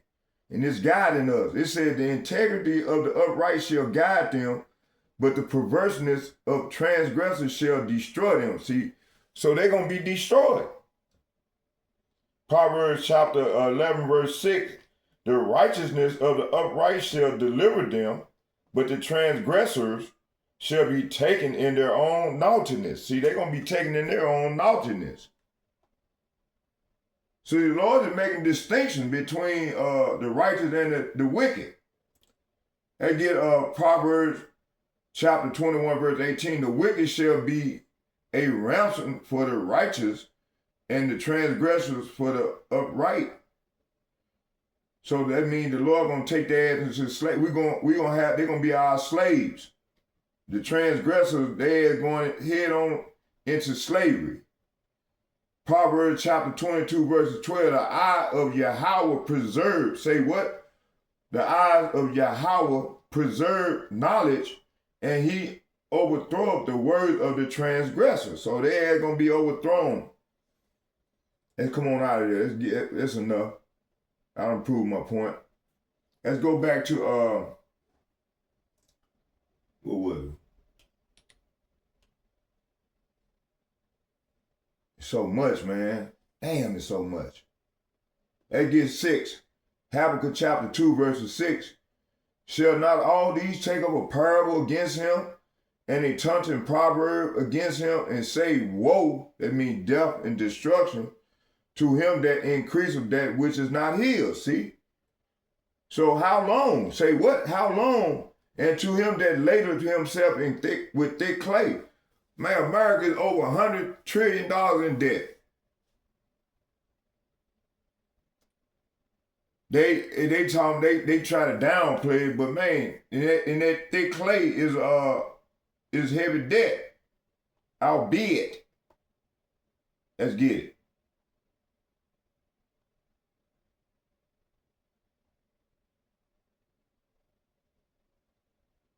Strong's H 5671. Avteet. Avteet. So that means weight of pledges, heavy debt. See, heavy debt, man. That's why they trying to crash this economy, man. Trying to go digital, man, because they ass is in debt, heavy debt. So all the hands of the wicked gonna come upon this devil, man. That's why they getting scared. They buying all these bunkers and shit. They going in hiding. Okay, let's go back to Jeremiah chapter 22, verse 13. It said, woe to him who builds his house by unrighteous, and his upper room by injustice, who makes his neighbor serve him for nothing and does not give him his wages. Hey, this is how this man get down. Man, look, they had us in slavery for what? They had, what, 500-600 years of free labor?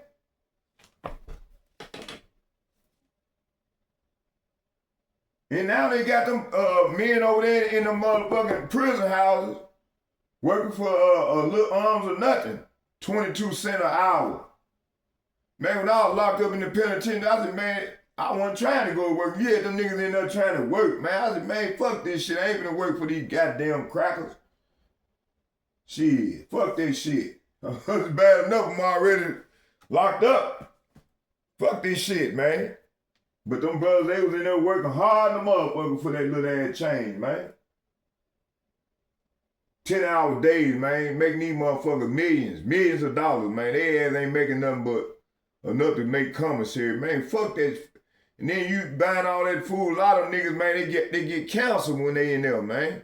Eating all that bullshit, man. Tell you, when I come up out of that motherfucker eating all them nacho bowls and shit, I couldn't even bend down and tie my motherfucking shoe, man. I gain all that goddamn weight. Man, I come up out of that motherfucker looking like Hulk Hogan. I went in about 190, 200. Man, I come up out of that motherfucker like down to 300 pounds. Couldn't hardly breathe. Couldn't bend over, man, to tie my goddamn boot. Shoot, man, fuck that shit. But that's one thing about me, I didn't go to work. Fuck them motherfuckers. I wasn't working in that motherfucker. Fuck that shit. I got a hold of my family, man. Them niggas, my brother, man, they put about 3 racks on my book, man. I was good. that was enough to last me for them next 2 years. Shit, man, that one got me a TV. and Lieutenant Peterson took me up out of the hole. And I said, man, I'm about to go crazy up in this motherfucker. They took my hat up out of that hole, man. Because every time I got close to getting out, man, I be them got into it with somebody or extend my time in the hole. I come up out of that motherfucker crazy. You know? But see, I didn't go to work for them motherfucking devil. So, let's go back to the lesson. It said Jeremiah, let's read that again. It said, woe to him who builds his house by unrighteousness, and his upper room by injustice, who makes his neighbor serve him for nothing, and does not give him his wages. That's Jeremiah 22, verse 13. So the connection here, this is perhaps the most direct biblical parallel to the struggle of the exploited worker. Yahweh Hashem Yahushua laws issued severe warning to a system that suppressed the poor, underpaid laborers, or profit off the desperation of those who have no safety net. The cries of the harvest match the systemic grievance of the worker class described in the manifesto. So the global cosmopolitan drive, the new Babylon. So Marx notes that the modern system settles everywhere, establish a connection everywhere, compelling every nation to adapt its ways and creating a interconnected global marketplace. And get Revelation chapter 18.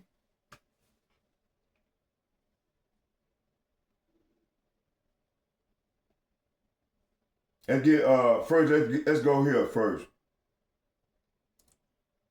Let's go to these some beautiful precepts here. Let's go here to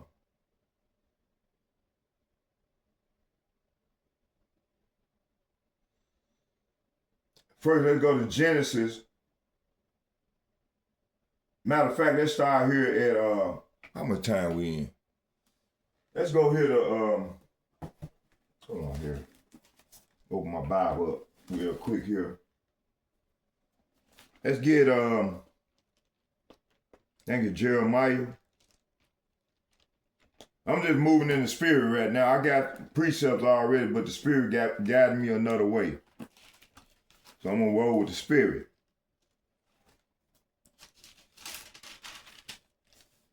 Jeremiah chapter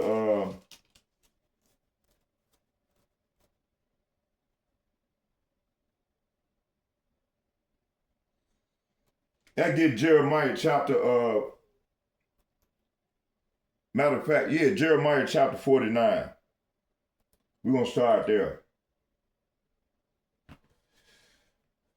Cause this is going into this Tower of Babel. It's digital slavery, which is that Revelation 13:16. Let's go, let me see.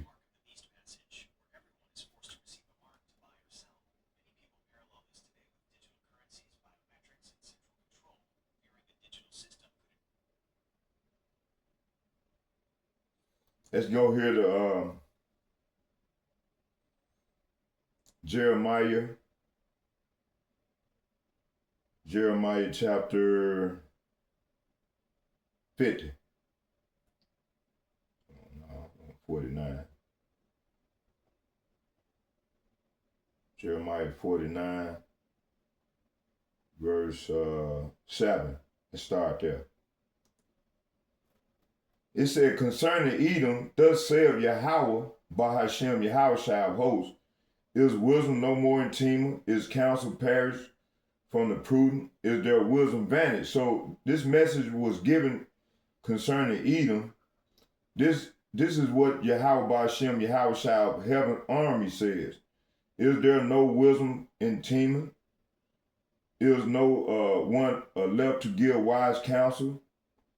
Let's jump down to 14. It said, it said, I have heard a rumor from Yahweh, and an ambassador is sent unto the heathen, saying, gather ye together and come against her and rise up to the battle. So the Lord said here, I have heard a message from the Lord. An ambassador was sent to the nations to say, form a coalition against Edom and prepare for battle. Uh-oh. So the Lord is mustering up the army for the to come and get this bitch, man.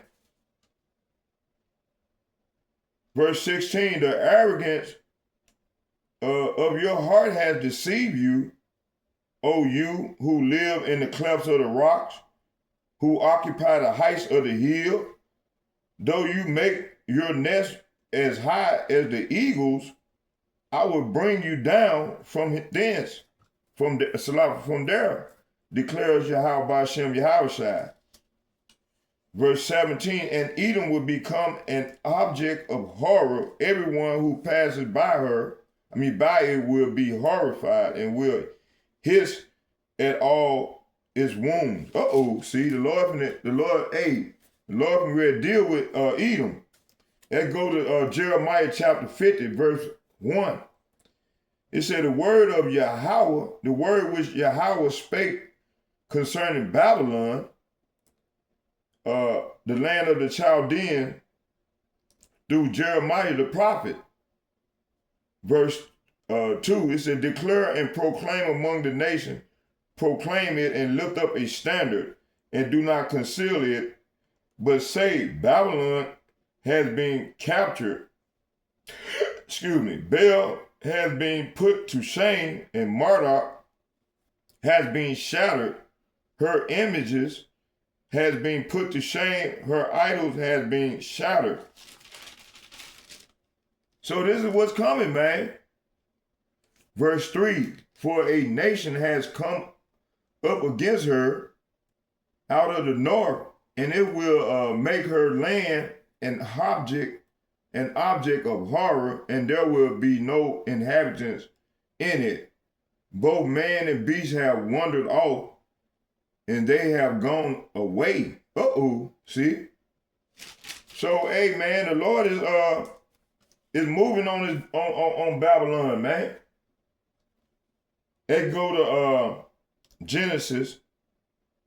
Let's get Genesis chapter 10.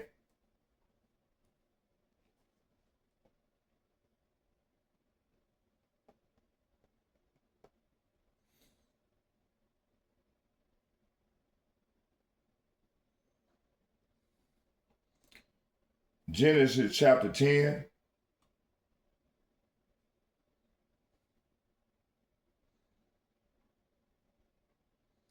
I'm going to start at 8. It said, and Cush begot Nimrod. He began to be a mighty one in the earth. He was a mighty hunter before Yahweh. Wherefore, it is said, even as Nimrod, the mighty hunter before the Yahweh. Verse 10, and the beginning of his kingdom was Babel. Say what? The beginning of his kingdom was Babel, and Erech and Akkad and Karnak. in the land of Shinar. Genesis chapter 11, verse 8.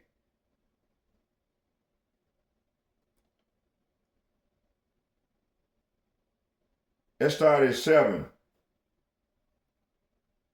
Matter of fact, let's start at 6. Matter of fact, we're going to start at, let's start at 4. No, I'm going to start at the top. Let's start at the top. And then I'm going to listen to the priest. This lesson going to be 2.5, y'all. It's too much goodies on here, boy. Bro, I'm going to bring my priest in on this action. Hey, he hit me up every morning. I'm my family call. He be hitting my hands up every morning. So we're going to bring him on in on this action. It said, and the whole earth was, it said, and the whole earth was of one language and of one speech. And it came to pass as they journeyed from the east that they found a plain in the land of Shinar, and they dwelt there. It said, and they said one to another, go to, let us make bricks and burn them thoroughly. And they had bricks and for stone, and slime had they for mortars. Verse 4. And they said, go to, let us build us a city and a tower whose top may reach unto heaven, and let us make us a name, lest we be scattered abroad upon the face of the earth, the whole earth. Verse 5. And Yahweh came down to see the city and the tower which the children of men builded. And Yahweh said, behold, the people is one, and they have all one language. And this they began to do, and nothing, it said, and now nothing will be restrained from them which they have imagined to do. Verse 7. Go to, let us go down and there confound their language, that they may not understand one another's speech.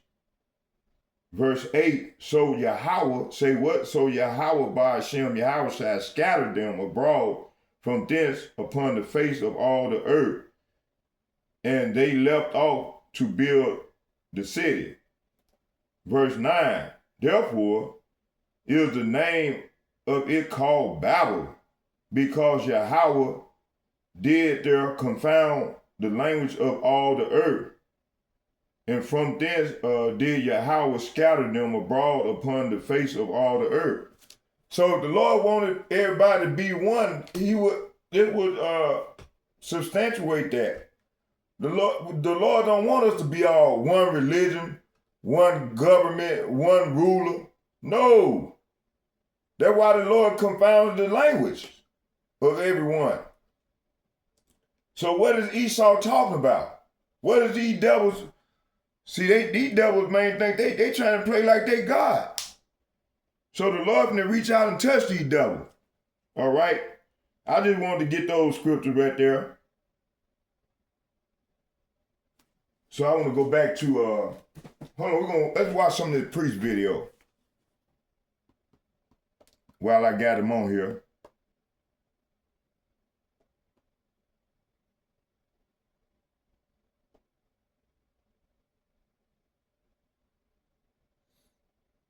You know, which we'll get that as well.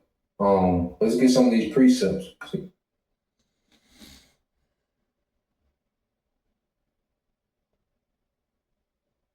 He was in about 20 minutes, so we'll just catch him right here at Of them in deep.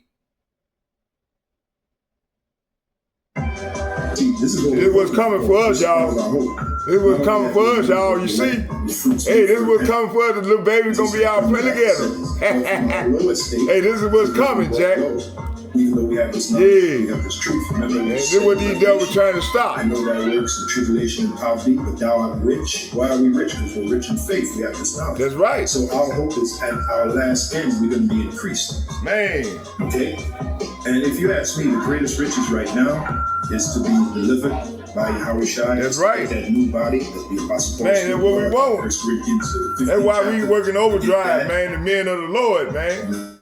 We want that new body, We man. get that new body where we never Right. be sick, we'll be nipples, like it said in 1 Hey, Corinthians if you 15. gonna be able to burn your ass up, From destruction and to be a part of the while the rest of these wicked ass 2/3 out here, man, getting ready to celebrate slavery. Man, listen, man, we thinking like kings, man. Man, we gonna burn these devils up. We gonna, man, they even look crazy. We gonna burn their ass up. Hey, that's the power of the Lord gonna give us. You see? God's cabinet in the next kingdom. Okay? Those are the real riches right now. That's what we want to get. See them terrorists right there? That's what's gonna come and fuck their ass up. Okay? Hey, we gonna be able to melt these niggas. And their AI. All that shit, man. All that shit they building right now is in vain. So It's a vain thing. our sights are set a lot higher than this present world. All right? As it is written, the fashion of this world shall pass away. We are individuals of vision. And the scripture said where an individual lacks vision, he perishes. Okay? So we can see the future. All right? And we hope that we're going to be part of it, beginning with the elect.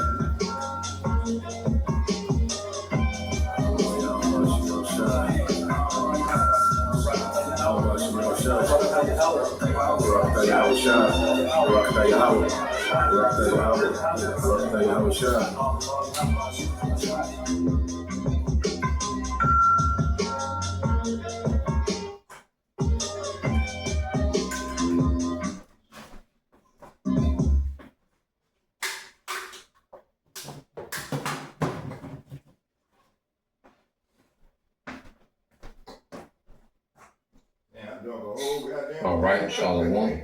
First and foremost, I'd like to give all praise and glory unto Yahweh, Bahashem, Yahweh Shai, Bahashem, Merkakadash, and double honors unto the apostles and the elders of GMS who rule well, teach well, being great example. Post towards young brothers, and peace and blessings and salutations to the whole elect out there pushing the word and truth and in sincerity across the four winds in the name of Yahweh, Bahashem, Yahweh Shah, Bahashem, Kakadash, pushing to get a body, Shalom, through faith in Yahweh, Bahashem, Yahweh Shah. All Burn right, their so ass what up. we're going to get into this morning, all right, with weaponized dependency, okay, and eat on the scene in Venezuela, all right, as, brothers speculate, what's happening down in Venezuela.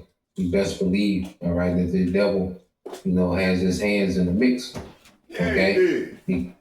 Because as we go into the scriptures, and in fact, again, let's go here to the book of Proverbs, chapter 4, and verse 16. And it says, for they sleep till they had those two, and with, this left hand, wisdom he has, his technology, he's able to, research these things. On scripture, the inward heart, all right, of them is deep. Okay, so they're able to research things and they're able to plot and scheme on a whole nother level. The more technology this devil, has access to, the more information, the more data, all right, the more wicked this devil can be. So now he's to the point to where, he can stage and set up, he can manipulate, the tectonic plates, with pocket nukes, okay, and cause earthquakes, man. So this man is able to manipulate certain natural disasters, all right. So now, this devil is able to cause, these natural disasters, which, he's able to make it seem as if, look, these things just naturally happen. He can explain it away, with his science, like, okay, this was waiting to happen. It had this much pressure on this plate. And then when this one slipped, it caused the other one to go off. And we know, okay, that these things happen naturally, you see, but this devil, he's able to manipulate things and has them to happen selectively, okay, and be intentional. okay, with mischief behind it, man. Get it. Okay? So going with this thing in Venezuela just to do a follow-up, we're gonna see how, the devil has slid in the game. Man, the Lord gonna burn Okay? this up. It says for the verse 17, for they eat the bread of wickedness and drink the wine of violence. Okay? So the wickedness is his appetite. This devil has a whipping appetite for wickedness, man, for mischief, okay, for causing harm, destruction, all right, calamity, okay, robbery, This is appetite, man. He says he drink the wine of violence because he follows up everything he does with violence, man. Okay? Everything that this man does, all right, he follows up with violence. He sets the stage, with propaganda. Okay? He was saying Venezuela was, a haven for, for the cartel. And so many drugs were flooding America from Venezuela, which was a lie. Okay? Most of the drugs come from Colombia and Mexico. Yeah. Okay? Venezuela is like 5% of the drugs that come to America, man. And Esau, all right, it's his CIA, all right, that orchestrate the cartel. So did. Okay? So this devil, he pushes, propaganda and slander, and then what does he come with? Violence. And that the violence, he does what? More wickedness, man. Let's go here, because how was shot, they got to run down. Okay, of Esau. My buddy went in on this already, so I thought he was coming in on something else, but we're gonna listen to a little more. I'm gonna go on and bring out this Revelation 18. I'm gonna go further into this thing, and then we'll go back to him. I'm gonna go right here because he's going into that, but I want to finish off where I was at on this.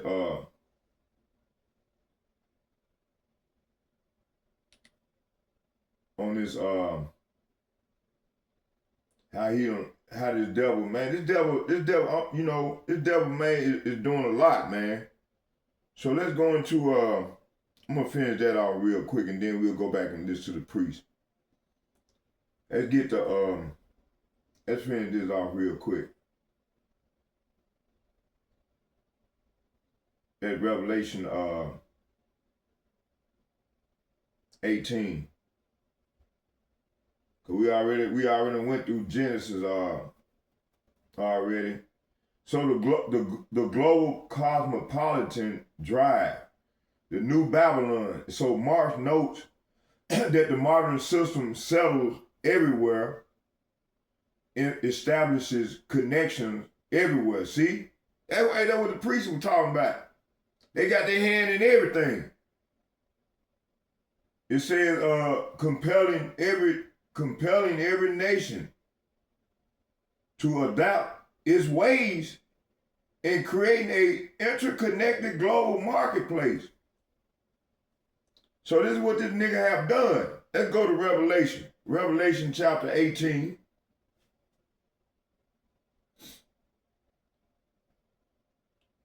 Let's start at 10.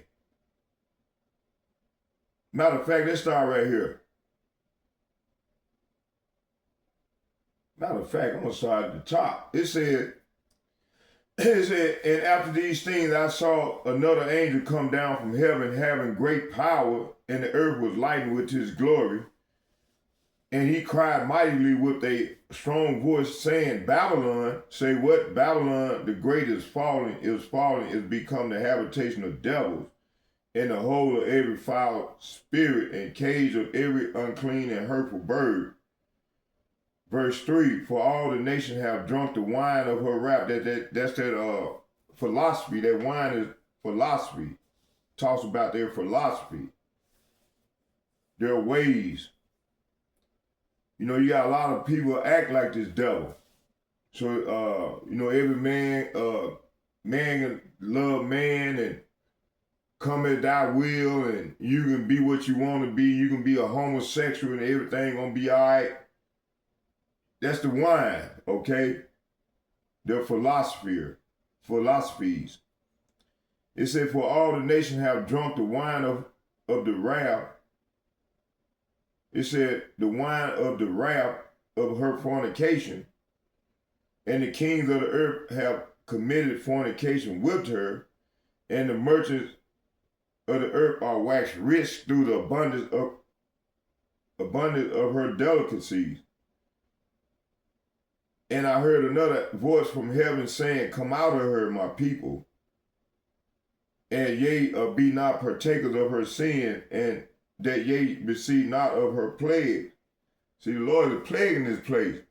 And those that conform to her ways, man, being plagued as well.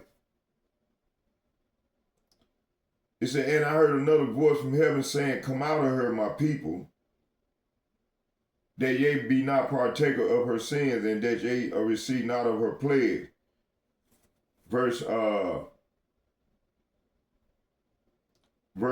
it said, for her sins have reached unto heaven, and Yahweh Hashem Yahushua have remembered her iniquities. Verse 6, reward her even as she rewarded you, and double unto her according to her works, in the cup which she hath filled unto her double. Verse 7, how much she has glorified herself and lived deliciously, so much torment and sorrow give her. For she said in her heart, I sit a queen, and and am no widow, and she see no sorrow. And shall see no sorrow.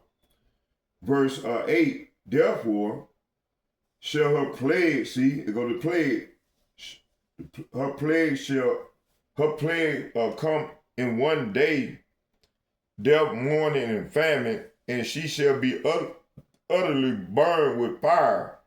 For strong is Yahweh Hashem Yahushua power, who judgeth her. So 9 and 10 is talking about the lament for Babylon. It said, and the kings of the earth who have committed fornication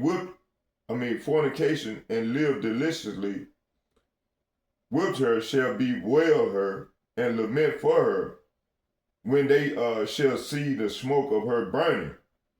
Verse 10, for her torment saying, alas, alas. It says, standing far off for the fear of her torment, saying, alas, alas, for the great city Babylon, that mighty city, for in 1 hour is thy judgment come. Verse 11, and the merchants of the earth shall weep and mourn over her, for no man buy her merchandise anymore.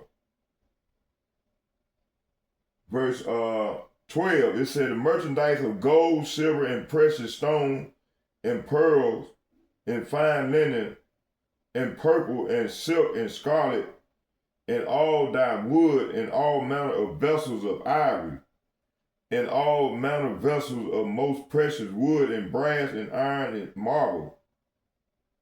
Verse 13, and cinnamon, and odors, and ornament, and frankincense, and wine, and oil, and fine flour, and wheat, and beasts, and sheep, and horses, and chariots, and slaves. Say what? And slaves, and souls of men.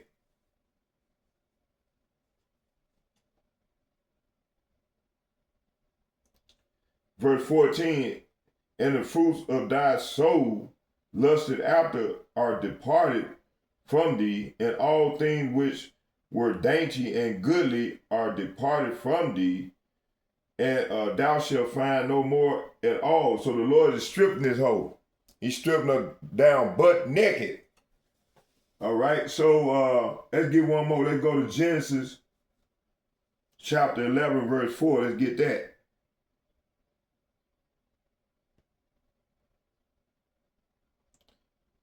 Genesis chapter 11.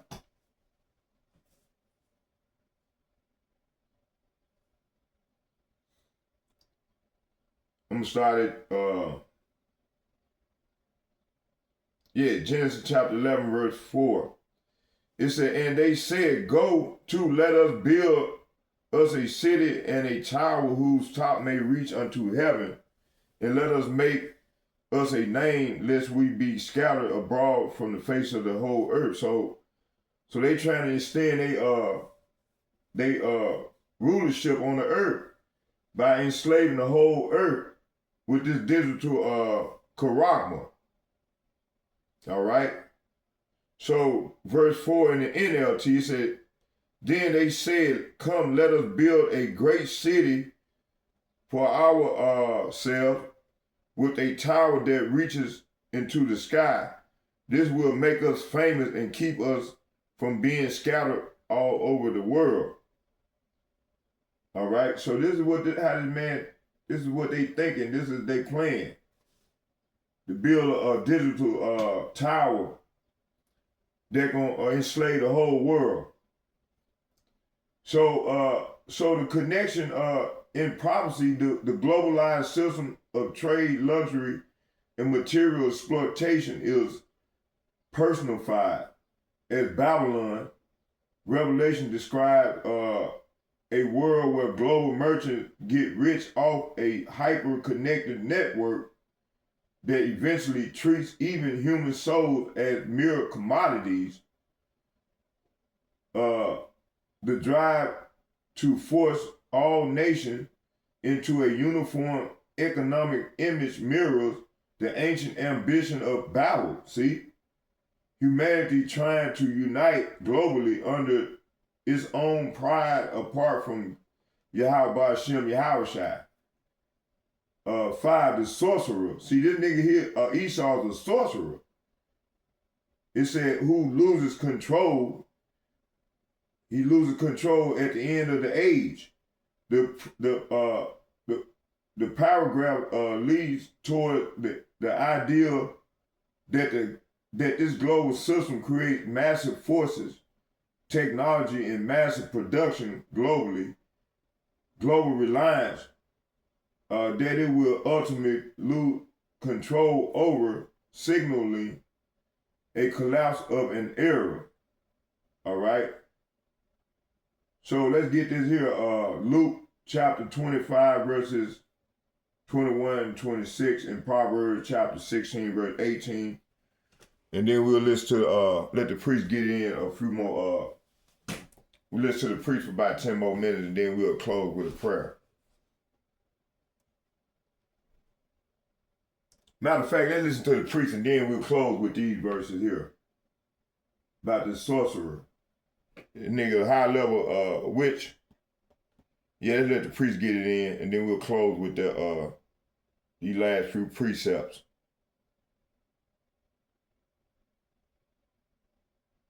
Look at this devil. Look at him.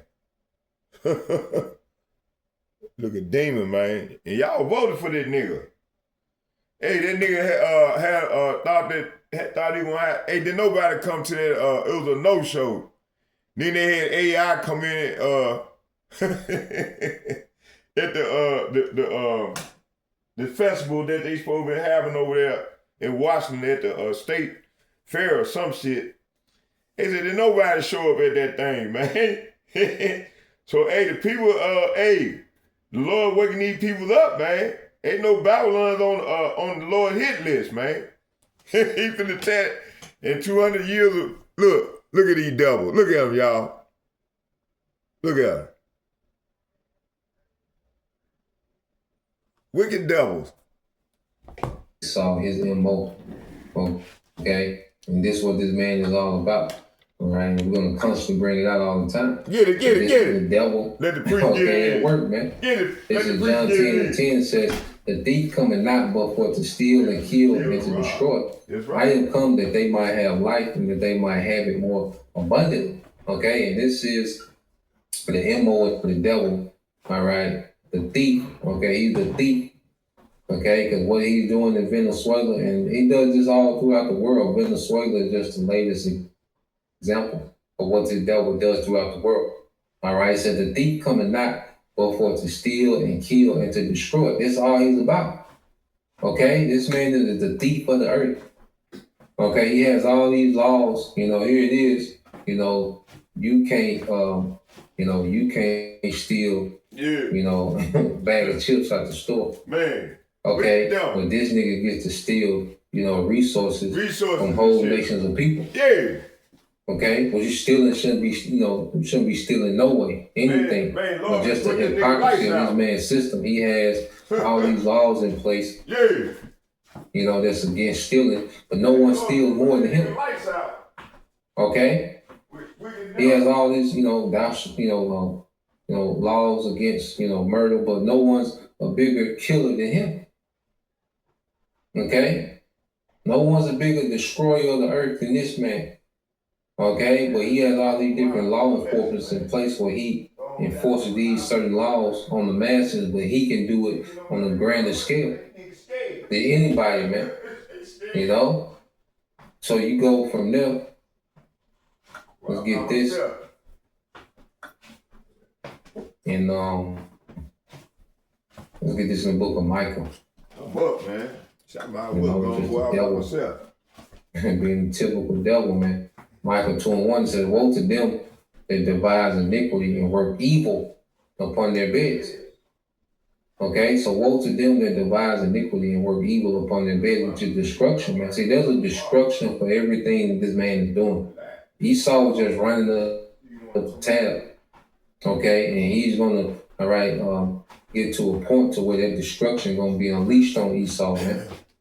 Okay, Esau was just running up his tab in these last days, man, and he's almost to the point to the Lord's gonna require, all right, that payment, which is gonna be a punishment, man. It's gonna require these devils going into captivity, man. That's right. You know, so woe to them that devise iniquity, man. These are crafty, you know, organized wickedness that this devil, okay, is pulling off, man. Okay, and work evil upon their beds, yeah, in their comfort. They're in their rest, they're in their kingdom. And all this nigga does is imagine mischief and evil and iniquity. All this free time and resources this man has, and the main thing on his mind is some type of mischief and wickedness and evil, man. Now, what type of wickedness can he do next? What can he put in the food next? What can he spray in the air next? What can he push in the music next? Okay, what can he push in the media next? What war can he start next? Okay, what resources can they steal next? This is all this man, this how this man thinks. Okay? Here this man has the fatness of the earth and all his resources, and this the only thing that's on this nigga mind is some type of iniquity, man. It said when the morning is light, they practice it because it is in the power of their hands. Yeah, so these secret counsels that they have, all right, they're able, you know, to practice it in real time, you know, to implement it in real time because they have the power and authority to do so. You know, they run these governments, they run these industries, okay, they control, you know, these economies, okay, the supply chain, okay, they control, you know, majority of the food, which we're going to get into that, okay, so it's in the power of his hand, you know, to execute on his wickedness because he controls, all right, all these different facets of life, man. You know, he has created a major dependency. You know, the world is created. The world has a major dependency on the devil. You know, and he intentionally set it up that way because it doesn't have to be the way that the world is dependent on this man. It doesn't have to be like that. There's no way that, you know, you can have starvation. You should have starvation based on one waterway in the world being closed. Okay? Do you know how fragile that is? Okay, to put, you know, the well-being of the world on one checkpoint, the Strait of Hormuz. Okay, that's crazy. You see, but he intentionally does these things because he's able to have an on and off switch. Okay, to chaos, man. Okay, it says, and they covet fields and take them by violence and houses and take them away. So they oppress a man in his house, even a man in his heritage, man. Okay, so they covet fields, okay, which is the earth, you know, and parts of the earth that have resources that he wants, he covets them. He doesn't care about the population that exists on there, how long they've been there, okay? He's going to come up with propaganda, he's going to spin the story, okay? He's going to make it seem like their leader is this tyrant, okay? And he's coming to rescue the people, all right, and the people are in a worse off situation than they were before he came. You know, and this is a man's system all throughout the earth, all throughout, you know, this American empire, because America really began, you know, to empire, you know, after World War II. You know, American empire just went rampant, you know, and America has just been throughout the earth, all right, with this same formula, okay, of just demonizing, okay, then he comes with the sword, and then he what? He extorts, he extrapolates the wealth, all right, and leaves the locals impoverished, okay, and dependent on him, more dependent on him, because when someone's impoverished, they're more dependent on this man. They can look at this man as a hero. You see, that's why people, you know, look at these billionaires, you know, they're like, you know, people look at them like gods, because there's so much poverty in the world. It's like, damn, how did this nigga get $1 billion and there's so much poverty in the world? You know? And it's all is done intentional, man. You see, Michael 2:3 said, therefore, thus said the Lord, behold, against this family do I devise an evil from which ye shall not remove your necks. Yeah, so against this whole family, every Edomite, the Lord has, all right, a punishment for every Edomite in the earth, man. Okay? No Edomite is going to go unscathed, all right, when the Lord sends forth judgment, man. And you're not going to be able to remove your necks, because this devil, he's used to, you know, getting in a jam and wiggling his way out of it and going on to do more wickedness, man. Okay? But this ain't going to be the case. You see, this is a time where the Most High finna hit that gavel, and he's going to send Yahweh to execute that judgment, man. Okay? So he's not going to be able to remove his neck from this judgment that's coming. Neither shall you go haughtily, for this time is evil. Okay? For this time is evil. So we're coming, you know, into some bad time. All right? And heavy judgment finna go forth. And the Lord's going to use Esau to judge. But then the Lord's going to judge Esau. Okay? And he's going to judge Esau way more severe than he judges anyone else in the earth, man. Okay? So you Edomites can get ready. You know?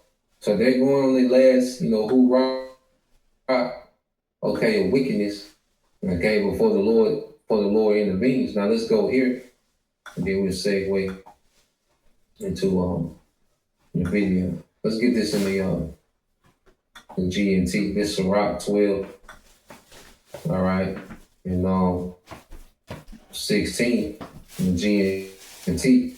It says he will speak fine words while he plots how to trap you. Okay? And that's what the devil is about. You know, he's jumping on media.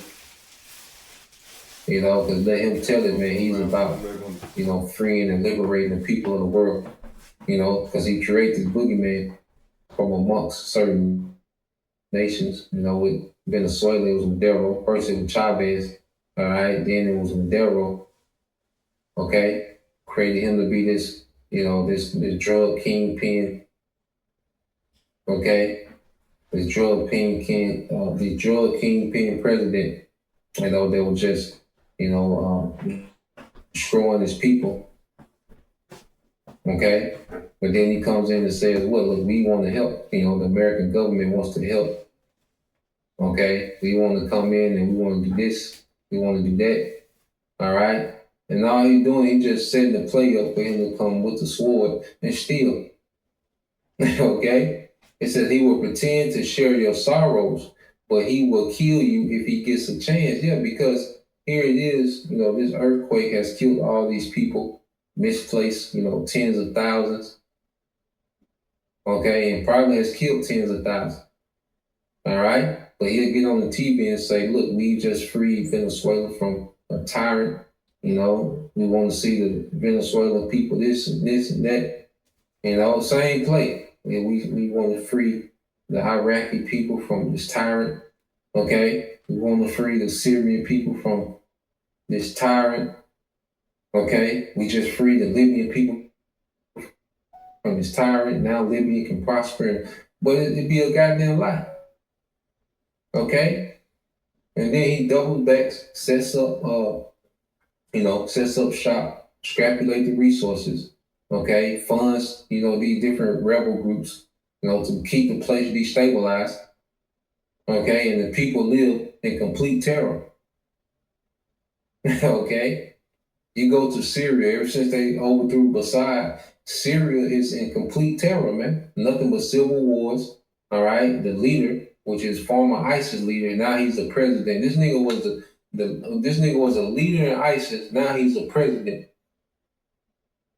of Syria, man.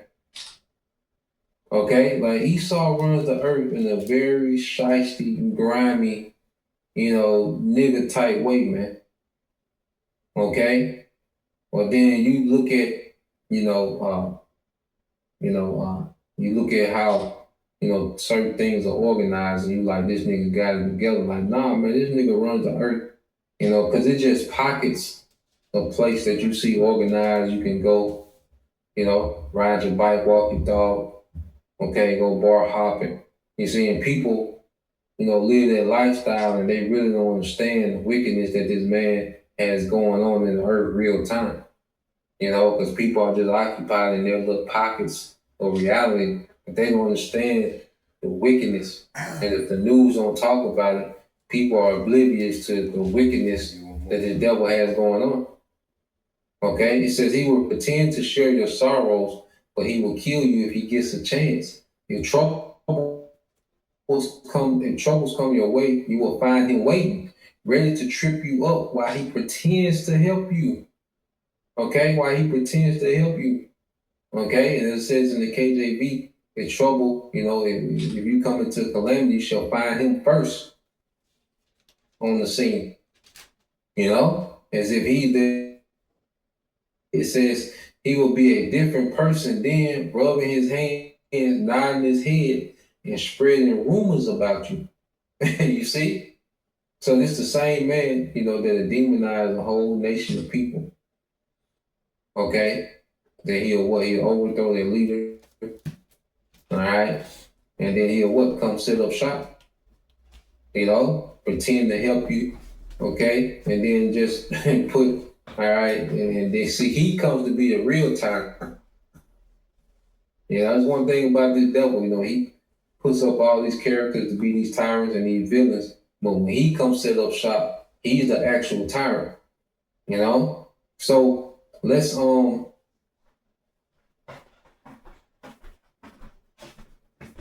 here. Let's play this, because like I say, now you have Esau on the scene. Let me see.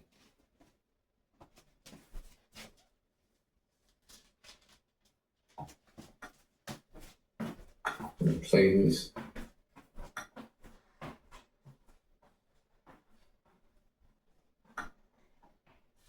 Anya, double earthquakes hit Venezuela. This is a rare occurrence. There are hundreds dead. Many may be trapped under the rubble, partly because of a lack of heavy equipment. And this seems to be an opportunity for the U.S. military to deepen its infiltration of Venezuela after kidnapping the legitimate president of Venezuela, Nicolas Maduro, and his wife, Celia Flores. This is a video from Southcom that was put out. Southcom is supporting Department of State-led rescue efforts following the earthquakes that struck the nation. See the violin, okay, the U.S. soldiers, it's all photo op, man. Okay, photo optics, man. You see, and you look at like these niggas, these niggas are saviors of the world. Okay, but it was military technology, that caused the earthquake, man. You see? But then the same military show up, okay, with the violin in the background, niggas passing out plates. All right. Okay? And you like, oh, these are some great niggas, man. Okay? No, man. Because what did this give America an excuse to do? To place military personnel in Venezuela. Okay? To start to occupy Venezuela under the banner of humanitarian aid. Okay? Let's play this. Of Venezuela. And they're playing some cheesy music.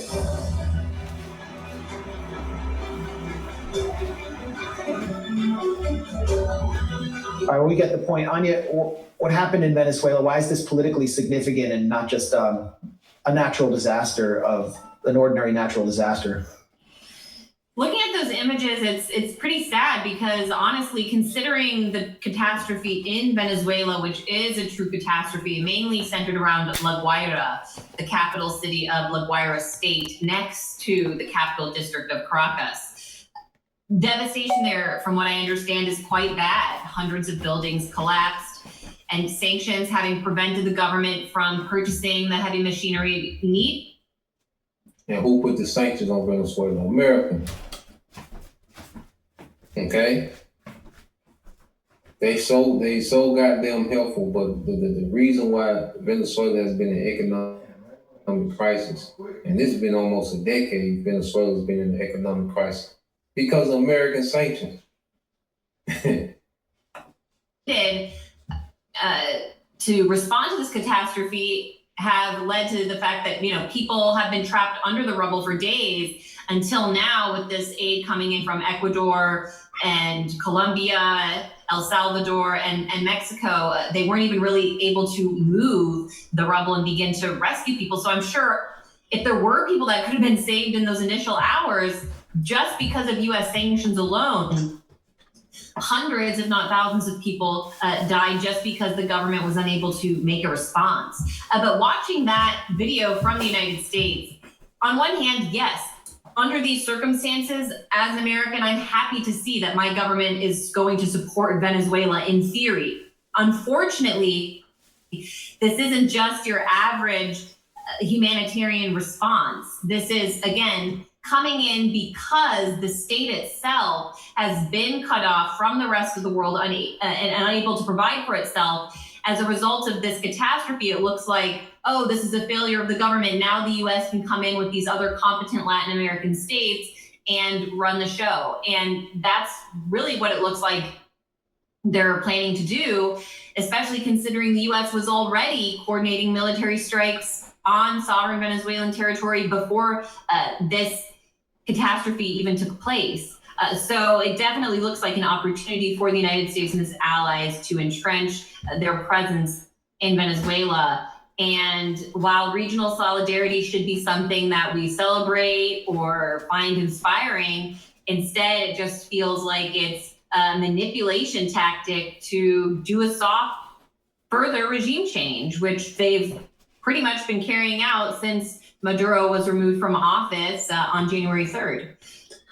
Yeah, it's a means of turning Venezuela further into a U.S. military base, since we saw the very provocative V-22 Osprey landing at the new U.S. Embassy. The U.S. Embassy had voluntarily left. And before that, in January 2009, during Israel's quote-unquote Operation Cast-led assault on the Gaza Strip, which was the first really devastating assault that led up to the current genocide, Venezuela's then president, Hugo Chavez, expelled the Israeli ambassador and all of his staff in protest and never brought them back. And from that point on, the Venezuelan government was in conflict with Israel, and they treated Iran like a normal country. They treated the Islamic Republic of Iran as a normal country, and Iran helped them under sanctions a lot. And now this is happening under the cover of earthquake aid. Israel is sending teams into Venezuela. I assume these include intelligence officers and military-like officials. Jewish and Israeli aid rescue organizations are preparing to send teams, according to E-Jewish Philanthropy. The Israeli government also said it was preparing to send an aid delegation. The foreign ministry is holding a situational assessment with the relevant figures in Israel and is determining ways to help. So, the first time, Anya, you and I ever saw Delcy Rodriguez was at the People's Assembly meeting in Caracas, and she was wearing a kufiya. And now, under her leadership, Israel is getting a toehold back in Venezuela, which I assume will deepen, and then we'll... Small hasn't showed up in Venezuela. So there's pure wickedness, man. And we're going back into it. They got these surge spots on the earth, that they want to make into these new hubs, for these billionaires, man. Okay? So it's small all has in the building. So all right, it's pure wickedness, and this devil is up to no good, man. We'll talk about Colombia next, but what are your thoughts? It's definitely shocking to see the Israelis set foot in Venezuela. It's hard to say under such circumstances what any other leader would do because they obviously need help.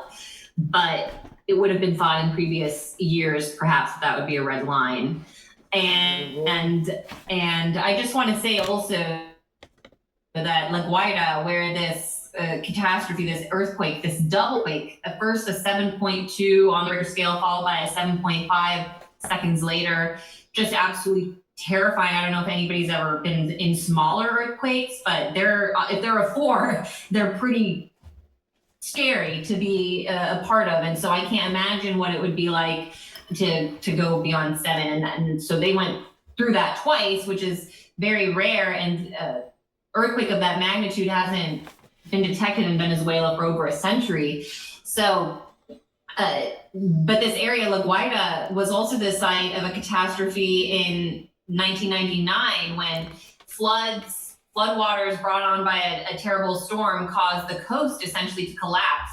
Hey y'all, I'm get ready, prepare to go out, to go get it in for the Lord. You know, I want to go out.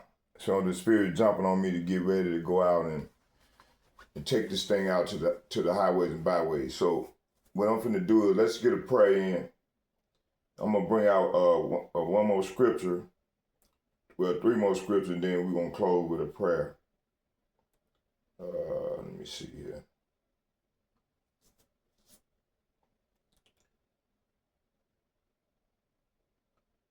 Let's see. Oh.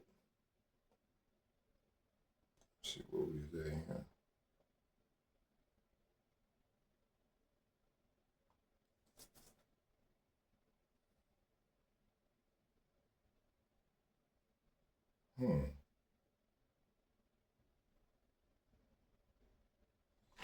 Let's get we're gonna get Luke 21.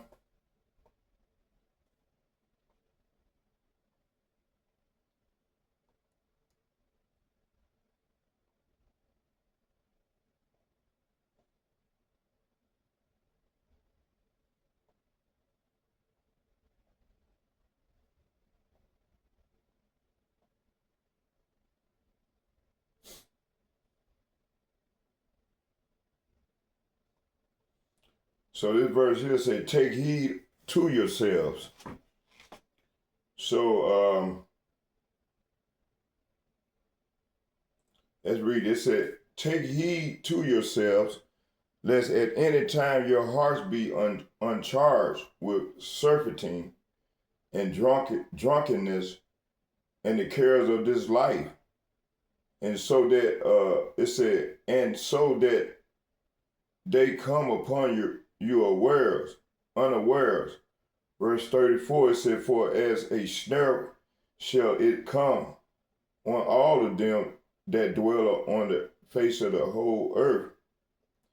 Verse 36, watch ye therefore and pray always that ye be accounted worthy to escape all these things that shall come to pass and to stand before the Son of Man. So these verses say Yahweh warned his disciples. So we his disciples in this time to stay spiritually alert. Serpentine refers to excess, indulgence, and dissipation. Drunkenness includes literal intoxication and can also symbolize spiritual dullness. See, cares of this life are worldly distractions. Say what? Worldly distraction that can pull a person away from serving the Most High. And it said the warning is that the day of the Lord should not catch his followers unprepared. See, it said Matthew chapter 24 verse 42. Let's get that.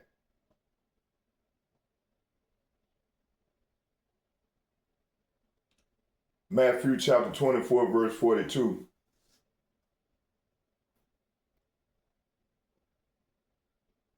Hold on, y'all, bear with me here.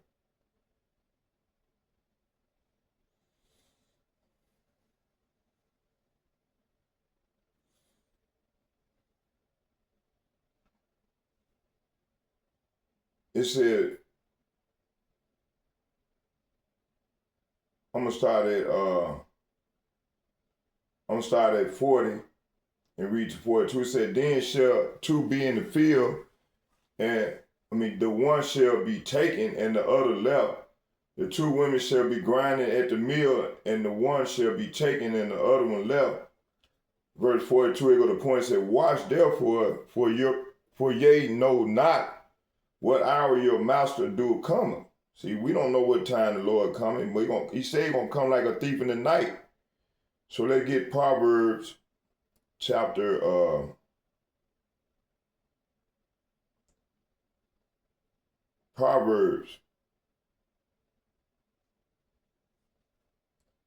chapter 23.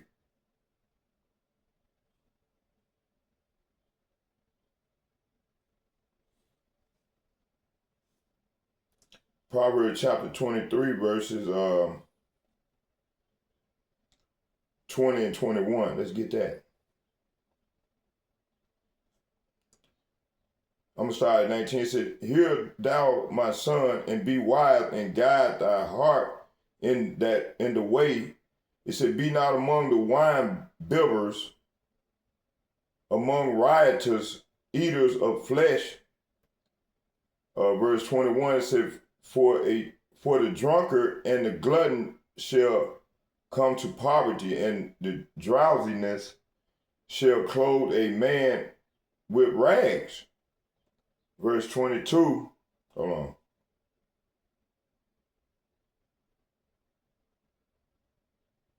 Oh yeah, that's it. Let's go and get 22. It said, hearken unto the father and that begot thee, and despise not the mother when she is old. Okay, it says Mark 13, verse 33. Mark 13, verse 33. It said, take ye heed, watch and pray, for ye know not when the time is. See, verse 34, for the Son of Man is as a man taking a far journey, who left his house and gave authority to his servants, and to every man his work. Say what? To every man his work, and commanded the porter to watch. Verse 35, watch therefore, for ye know not when the master of the house cometh. And even at midnight, or at the cock crowing, or in the morning. Verse 36, lest coming suddenly he find you sleeping. Verse 37, and watch, it said, and what I say unto you, I say unto all, watch. All right, Mark 14. So I hope y'all was edified with the lesson. We finna go out. I'm finna keep going. Okay, so let's get a prayer in. Barakatah Yahweh, Barakatah Yahweh Shai, Barakatah Yahweh, Barakatah Yahweh Shai, call Allah Yahweh Bahashem, Yahweh Shai Bahashem, Rekah Kadash. All heaven and praise and honor and glory go to Yahweh Bahashem, Yahweh Shai Bahashem, Rekah Kadash. And second, I'd like to give double shout, double honor to all the elder apostles and bishops, GMS who rule well. And third, I would like to say shalom, shalom, shalom to all the like-minded men on down to myself that's pushing his word in truth. And sincerely, I say shalom to you all as well. And fourth, I like to say shalom, shalom to all the like-minded sisters that's remaining silent in the assembly and teaching the younger women and, being faithful to their husband and to their power first, and then their husband being power. being faithful to the power first, and then their husband, and then to their children, and teaching the younger women how to be women and how to serve the Lord faithfully.